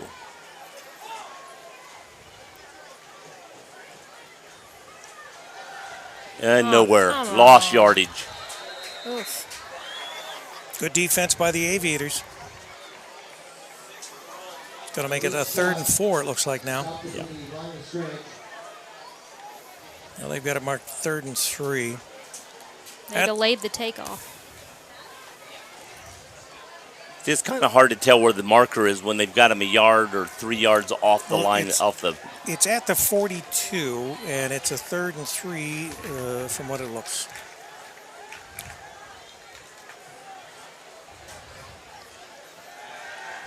Oh, he threw it high. Oh. Yep. Came out of his hands high. It was there. If he caught it, but he threw it. 4th and 4, they're going to have to go for this. I look for him to go for it. That's why I was thinking they'd do a end-around run or something where, if you gain 3, you only had a yard to go. Coomer's over here talking. Well, I mean, with our punter, he would have to really hit it straight up in order to not put it into the end zone. Right. So, once again, it's sort of like Butler facing the same thing on the other end of the field. Right. The best thing for the Hurricane to do is to go for it. And we're closer than Butler. Butler had like 11 or 12 yards. 4th and 4. Let's do this. Oh, he threw it high again. When it's coming out of his hands, he's throwing it. It's coming out of Coomer's hands. As soon as it leaves his hands, I can see it going up instead of that way. So Hurricane lose it on downs. Butler still has got a Hurricane player down. Yeah, right? that's helping him up. 7-point lead, 36-29. It's going to be 1st and 10 from the Butler 42 when we resume play here. The passing hasn't really been that great, and to me, when it's on the line, I would have ran the ball myself. I would have made it look like a pass, maybe. That way to space them out and maybe get to the guys. So if you get by the one guy coming at you, 4 yards is not a lot. Everybody else is going backwards. All right, clear it out. See what the Aviators are going to do here. Take the handoff, quarterback keeper going around the right side. He's got 10 and got about 14, 15 yards and pushed out of bounds. We know what they're going to run 60% of the time at least, and it's amazing how he does it when we know it's coming. Yeah, and especially under the circumstances, they've got a 7-point lead. They're going to want as much as possible to run time off the clock. Right. How much time's on the clock? 26 seconds remaining in this third quarter of play. And I don't think there's any advantages going left or right tonight as far as which field you want to be going with or passing with. There's no air out there at all moving. So it's not like the air behind you one way or against you. No, we're not. There's no stiff wind. Oh, we got a whistle immediately. It is only 79 degrees out now. Oh, yeah. We've got a veritable cold front. 79 degrees out there, 105 degrees in here. Oh, yeah, and the press box is a little warm. We've got that flow-through ventilation. They had movement on the line. That's what we're calling it. Yeah. I might as well get a palm leaf. Mig Dean, hey, Rick, go give me a piece of pizza. I want to try. A fig leaf. Here you don't go, want Joe. the pizza I brought you? It's the same piece that you gave Sydney. She didn't even lick it or anything. I'm not sure I can chew it, really. That's why I'm... I think it was a little long. Just on the fingertips. No, but he's there. He's got the 2-3 steps on our defender, so if the pass is there, it's going to be there. Yeah, he had the dive, and obviously. 2nd and 15.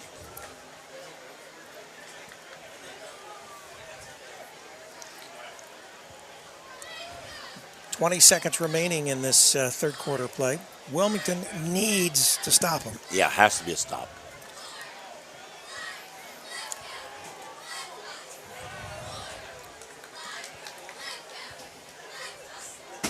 Pass, right. Boom. Got him out quick. Boom. And stop the clock. Right? Boom, yeah, 15 seconds remaining. I've been waiting to say that all night. It's going to be 4th and 14 or 15 yards. 14, No, like. it's third. Oh, is it third? Third, yeah. He's already flipped it. I mean, he's quick. He is. Like lightning.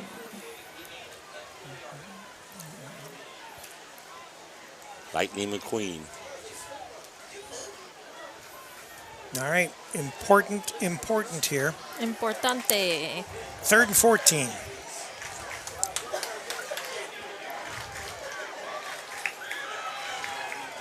Penalty flag. He kept. Oh, Did he get it? that was a heck of a catch. Yes, he caught it. He's hurt. But there is a penalty flag. Oh, I hope it's holding. Wilmington, I think, already sees that. Yep, he's bringing it back. The referee said, bring it back, bring it back. Bring it back, bring it back. That was a nice pass. Oh, it was a great catch. I couldn't tell at first who caught it. Well, it was a Butler player. Oh, man. Y'all are too much. I'm half blind, and you want to make fun of me. At least half. I mean, probably more like 75%. Well, that way, if you ever have to drive with Joe, you won't get scared out of your mind. Oh, I've seen Joe drive. Yeah. Not in the car, but just from another car, and it's a little scary. What are we doing here? We're doing one of those again. He marked it off this way, then he marked it off that way, and this time he came out and said... He's doing the electric slide, Joe. And then he came out and said, the referee said they're offsetting. So then the referee went, oh, the guy with the ball went like, oh, and he started walking back to put it back where it was. And it's just like... Yeah, we're walking.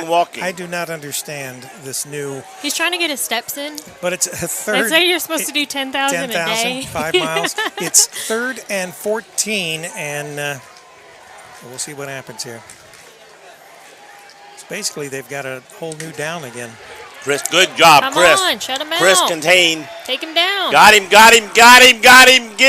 Golly, man, he keeps getting away. He's a slippery little booger. But he still lost a yard. Couple yards.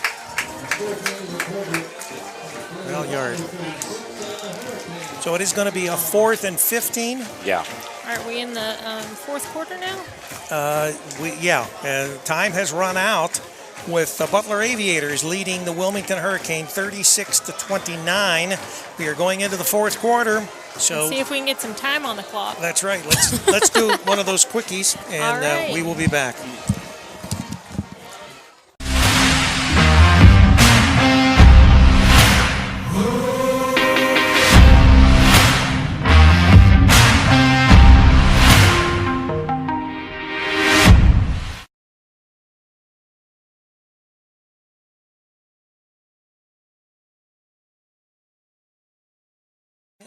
the Butler Aviators, 36-29, and Wilmington will have the ball, barring some miracle by the fact that the Aviators might make an attempt at a 4th and 15 to get a first down. I cannot believe they will not punt. They are just beyond the 50-yard line in Wilmington territory at the 49. Their punter is out, but their punter is also their quarterback, right, Joe? Just a reminder, correct. You are listening to Campus Nation, the Internet Sports Authority, and WZAA 106.9 LPFM. Let's see if there's going to be a real punt. Yes, it looks like it. Well, he booted it. Nice. Takes a Vandalia Butler roll and out of bounds. About the 15. Yeah. Like butter on a roll. 18-yard line. Butler on a roll. Y'all stop giving me those looks.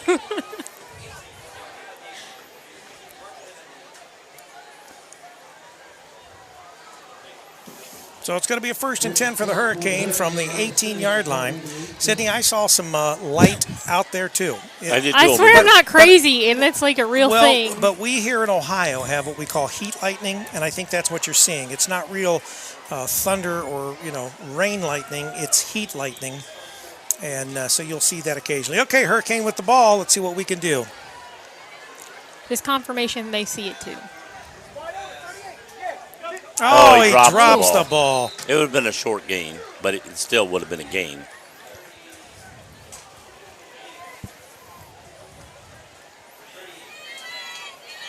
So a 2nd and 10 from the 18-yard line. One thing that the Hurricane don't want to do is they don't want to turn it over this close to their goal line.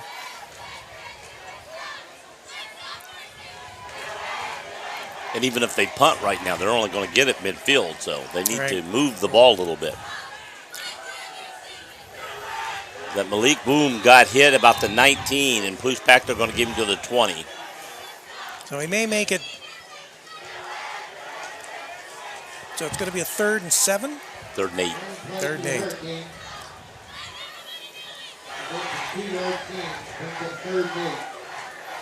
The fans here are going riled wild. up. They are riled up. I'm scared that cannon's going to go off again Well, soon. not anytime soon unless It's going to misfire. the Hurricane can tattoo one here. 3rd and 8 from the Hurricane 20-yard line. 11 minutes remaining in this ball game.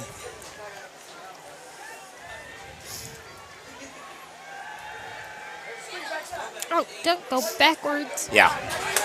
But if you notice, when we go one way and come back, they've got the back guys right there. Yeah. When they go that way and come back, there's usually nobody over here, and they run around the corner. Looks like they've seen some film.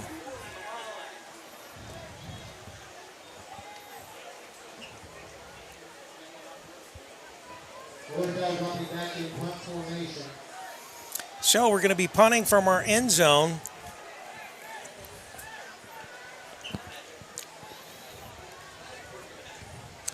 High, short. Where's it go out? It's hitting. It's still in play. Yeah. Nice roll. It's getting over the 50 to about the 42-yard line. Quite the punt. I thought it was coming out of bounds, and it hit in and rolled another 10, That was 12 about yards. 56, 58 yard Yeah. punt. Because he was standing in the end zone when he kicked. That's right. And that went 58 yards.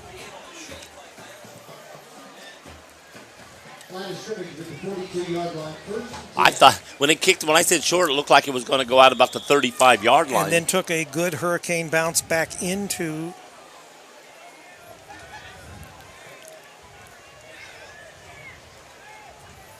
All right. They got the ball at the 42. Again, Wilmington has to hold. See, nobody over there. Nobody over there. He's out of bounds. But he picked up first down.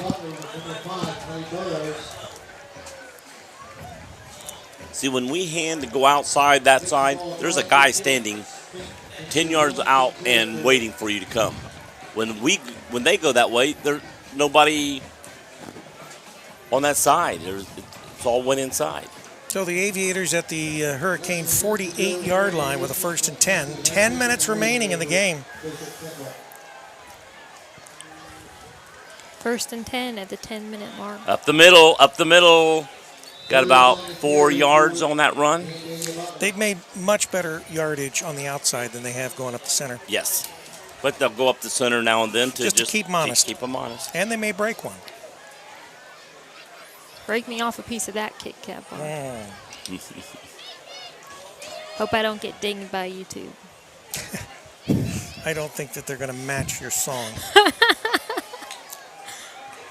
And just a reminder, immediately following the game or very shortly after, we'll have this released. Up the middle, one break it to the outside. And, oh, nice tackle. That at least qualifies as a snack size. That was a touchdown saving tackle. Yeah, he went down to his knees and then reached over and got him by the ankles.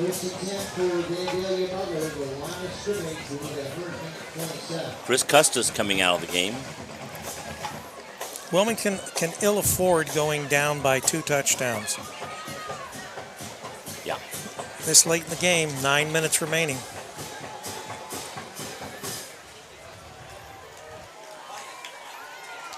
Need a turnover. Up the middle, gets about 3-4 yards. I could use a turnover about now. Cherry or apple? Apple. Apple would be good.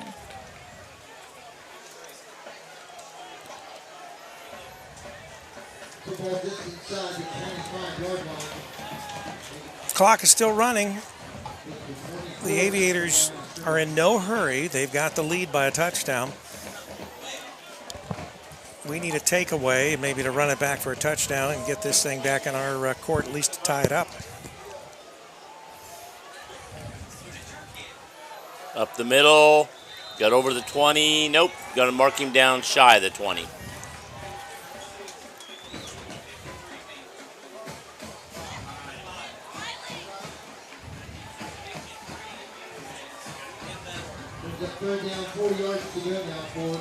And they're in 4-down territory. Oh, yeah, no question about that. And they only need 4 yards for another first down.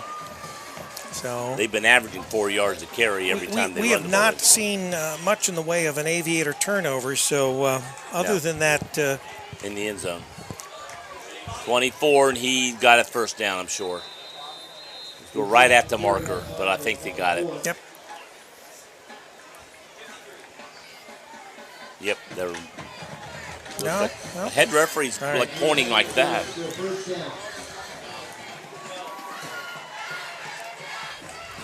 So Butler's driving. I swear some of these ref moves come out of like a Richard Simmons video.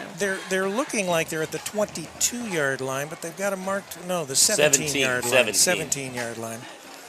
So 1st and 10 from the 17-yard line. Clock continues to tick away. Right now, everything's on Butler's side as far as the advantage. Hand off to 24 up the middle, and he's going to walk in the end zone. That's what you didn't want. Like I said, when 24 gets going up the middle like that, nobody touches him. He just goes. And if they do, he just breaks a tackle. It's like 2-hand touch. So Butler now with 42 points, 42-29. They're going for that extra point. I'll go up by 14 here if they can.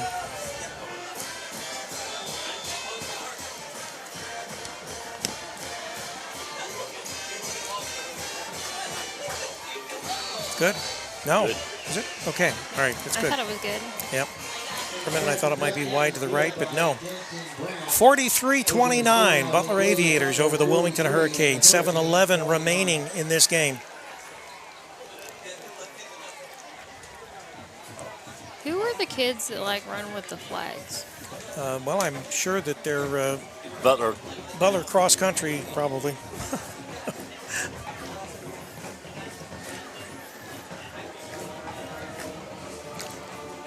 I was going to say they were Clinton Massey boys over here. I don't think so. Plus, like, what are you?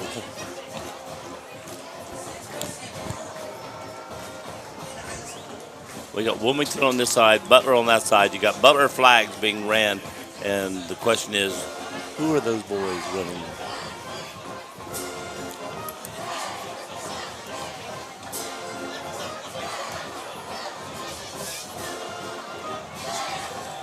Yeah, Mr. Jones leaving. They said Wilmington's not going to win. They're going to head and leave.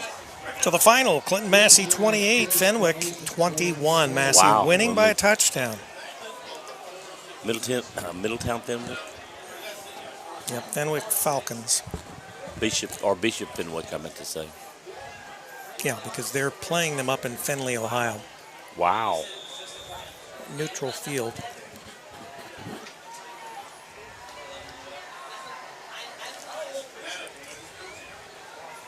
It's a live ball, fellas!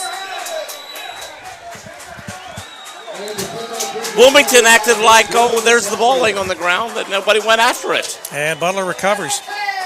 Butler now in the driver's seat. Nobody from Wilmington went after the ball. The ball hit the ground and laid there, and Wilmington was standing, like, looking at it. That's like an onside kick, Joe. Yeah. A long onside kick. I think they were thinking punt, and it's like, okay, let it go. No, it's not a punt, guys. That's a kickoff. That's live ball. They just... Final, Hillsborough 21, East Clinton 7. Wow.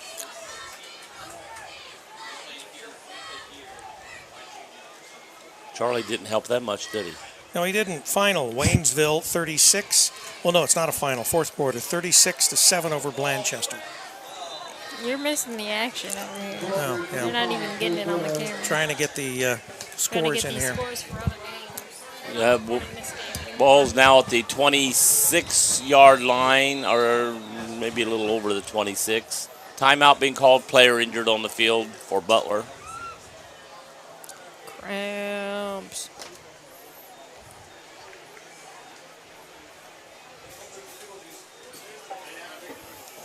Is he cramping up?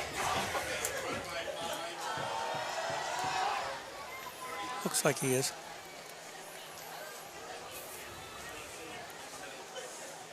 So I would say what's hurt Wilmington obviously has been these mental mistakes. The three fumbles at the beginning of the game, and of course this latest, and even with the heroics of Cam running back the last play of the first half and the first play of the second half, Wilmington has just not been able to do it tonight.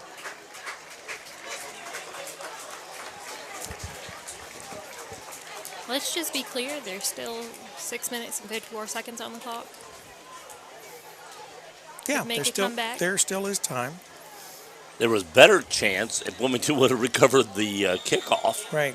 If they would have had scored, and possession then of the ball. then could went on and Butler, on. Butler can keep it on the ground here. They don't have to do anything, crazy. They don't have to pass. All they've got to do is just keep it on the ground,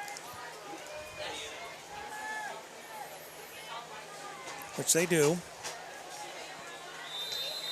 And it keeps the clock running. And if 12 gets the ball and runs it around and nobody follows him, it's like, I can't believe it. Yep, 6.5 minutes remaining in the ball game.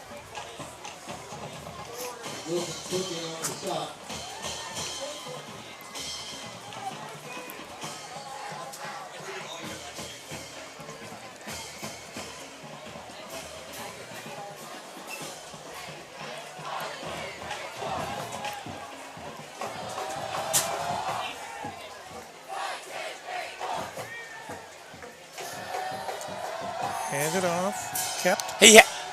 He's got it. In the end zone. Quarterback keeper, faked handoff, ran up the middle and into the end zone. Nice Touchdown, Vandalia Butler. So they're up by 20 right now, 49-29. Starting to see some fans on the Wilmington side decide to head for the exits. Head for the exits. 5:56 remaining. Butler going to try that extra point here to make it a 21-point lead.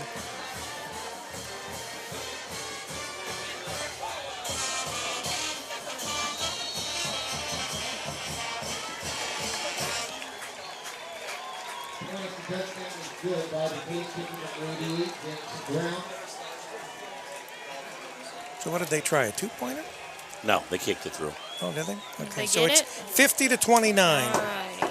Sorry, I'm falling asleep. Don't make him fall down the stairs, Joe.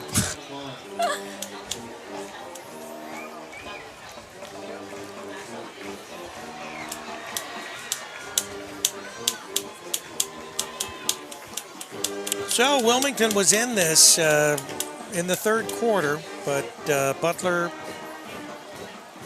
they managed to take advantage of a continued amount of Wilmington mistakes to seal the deal, so to speak.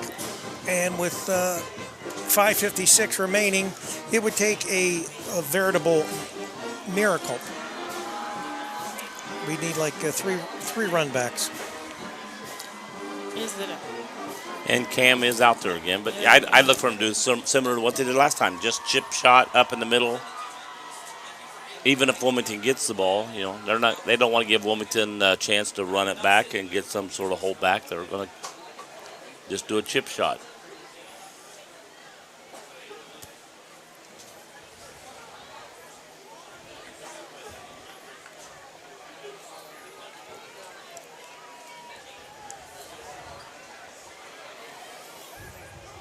Yeah, I think that it's pretty much a little late for heroics from Wilmington. Oh, yeah. It really It's is. never too late. It's too late. It sounds like a cheerleader, doesn't it, Joe? It's too late. Have ye a Kicked little it faith. out of bounds. All right, that'll be a penalty. In fact, that's probably the best thing they could do. Yeah.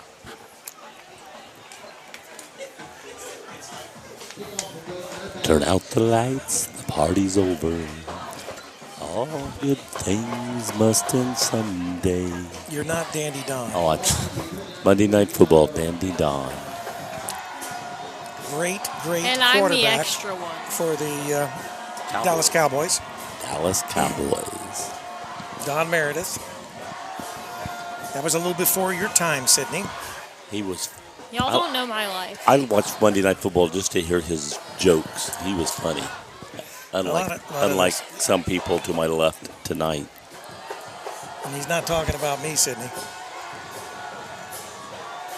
I didn't know there was anyone to my left. Oh, yeah, Dean.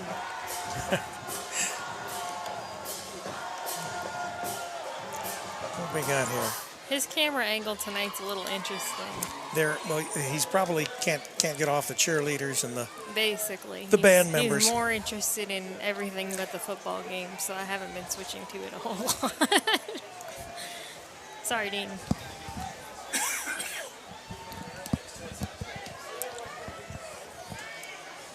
All right, let's see what the Hurricane have got up their sleeve.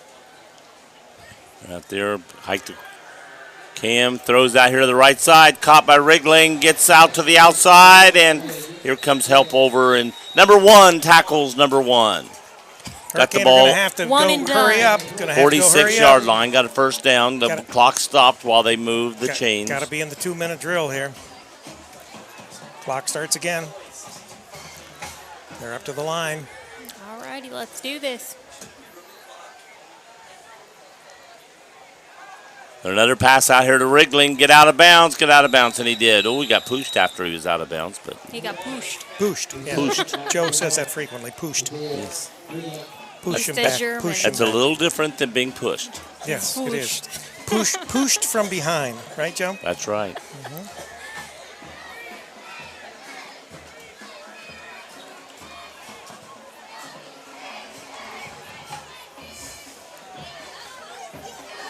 So do you intend on doing any basketball this year, Joe, as far as ref? Refereeing? No, absolutely Legs no. are getting to you, huh? I'm keeping healthy. You want to keep that handicap placard, right? That's right. Cam's running around and gets tackled at the 50, so he lost about 2 yards. And the clock continues to run. Everybody went deep. Cam looked, and everybody was covered. Then he started to run, but there was men all around him.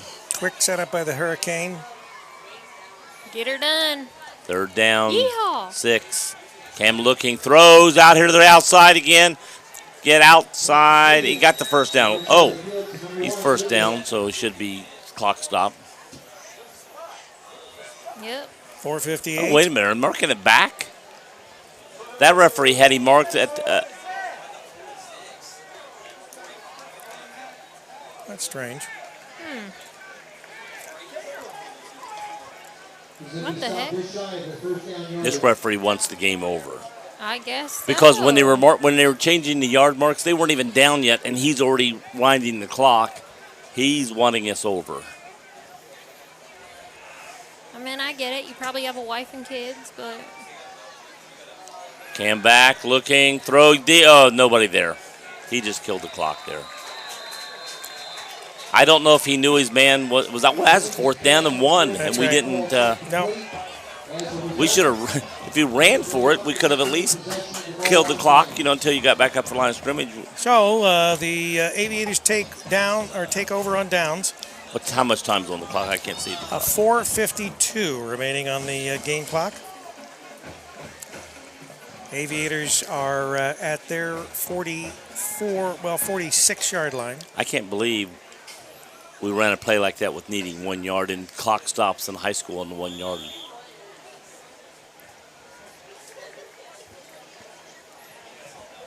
And they're going to run 5-6 yards up the middle. It's almost like these boys don't have any oomph in them right now. They're just sort of going through the motions.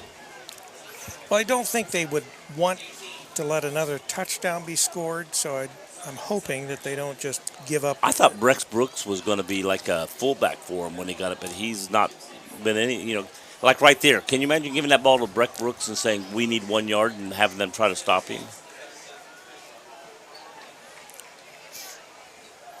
Aviators with the ball.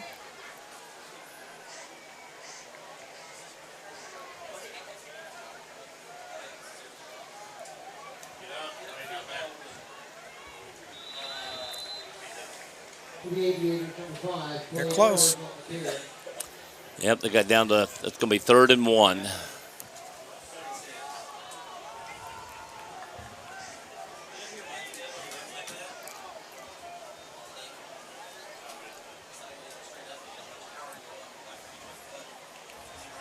Goodness gracious.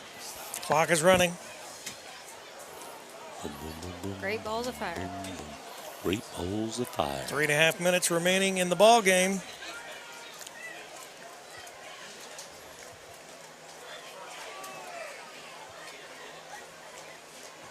Number 5 going to the left on the outside, gets tackled after he gets the first down, gains about 4 more yards. So they get 4 more sets of downs. I think they can take a knee now, can't they, probably? I think that hope so. with 3 minutes remaining in the game, the clock's still running, by the way. Well, no, they're moving the chain, so yep, it is running. Clock is running. If not, it's not long after before they can take a knee. Well, if they snap the ball a couple more times, then they can take a knee.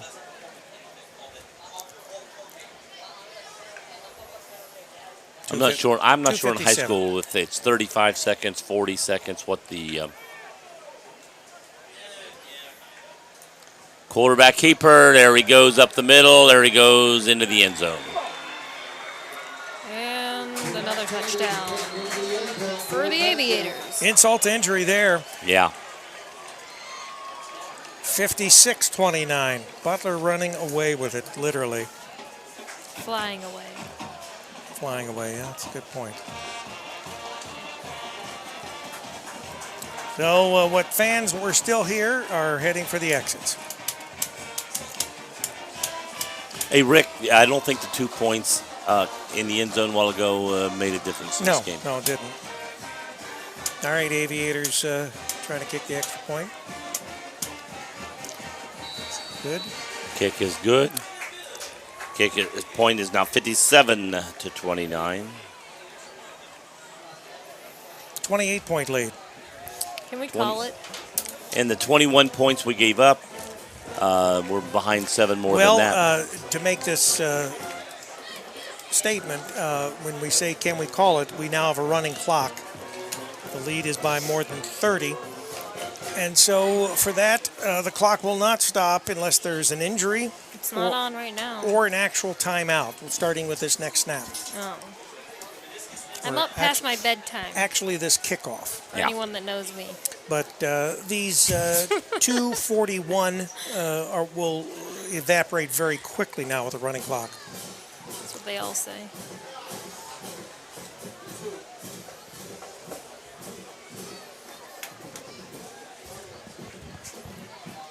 You've been listening to Hurricane High School football on CampusNation.com, the Internet Sports Authority. And WZAA 106.9 LPFM in Jeffersonville, Ohio. Let's see if we can find out what Miami Trace did. They should have wrapped it up there. Follow us on Facebook, Campus Nation, and WZAA 106.9 LPFM. You can also follow us on Instagram at WZAA TV.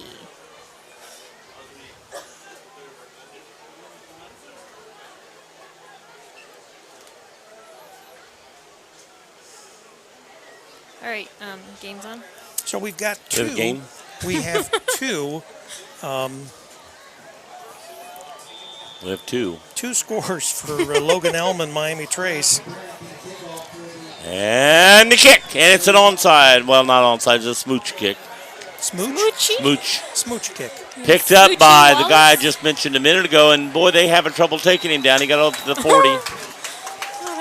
So we've got two scores here. We've got a 31-14 lead, Miami Trace over Logan Elm in the second quarter, and we've got Miami Trace at the half leading 30-22 over Logan Elm. In both cases, Trace is leading, but we're not sure which, if either score is correct. One of the reasons that we get these scores is from ScoreStream, and that is usually done by students that are at the game or adults that are at the game that post these scores. Is it good for a sport or for an announcer to announce something that he's not sure of on the air? Well, sure, because Miami Trace is ahead. Oh, does that make you a Democrat then? Yeah. We're not going to get into that. If Charlie was here, I wouldn't even have said it. He'd go off on Well, it. good news is we didn't have any energy drinks tonight. Oh, he hiked it over the quarterback's head again. Oh, goodness. Oh, Jesus. Oh. Going the wrong way, fellas. We have I mean, I don't know if that was a problem in the first two games, but if it was, it wasn't addressed, and if it wasn't, it's something that's going to be addressed. I'll put it. Yeah, we've had several bad snaps.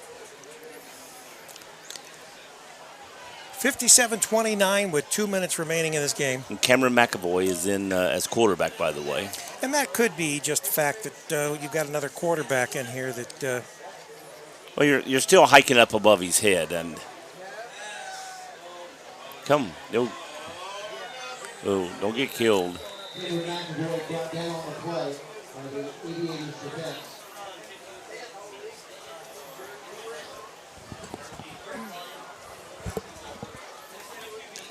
Yeah, if you pass the ball now, it doesn't stop the clock, but like it would normally do it. Right.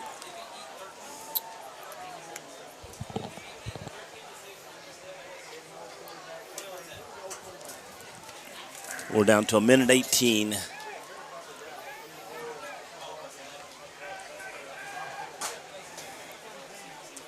I'd say we got this or one more play after this will be. Yeah, in the 1 game. minute left in the game. Oh, he hiked it way over his head that time. Oh, don't want to run back in the end zone. I think they're getting a little confused. There's no video available now. No, and what we're going to see. Rick, your camera's not on. Oh. You turn your camera off, Rick? Golly, man.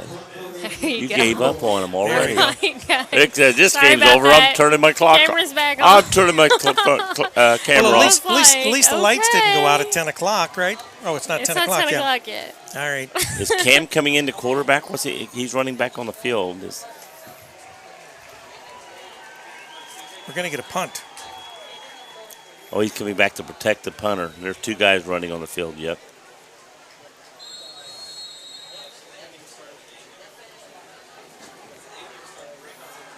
Delay a game? Yeah. Well, I ain't going to bother anything where they are. Half the distance. How much time's on the clock? 12 seconds. 12 seconds. Are they just calling it? Well, if you took a knee, I'm sure the other team would come in and take a knee too. So, but you don't know.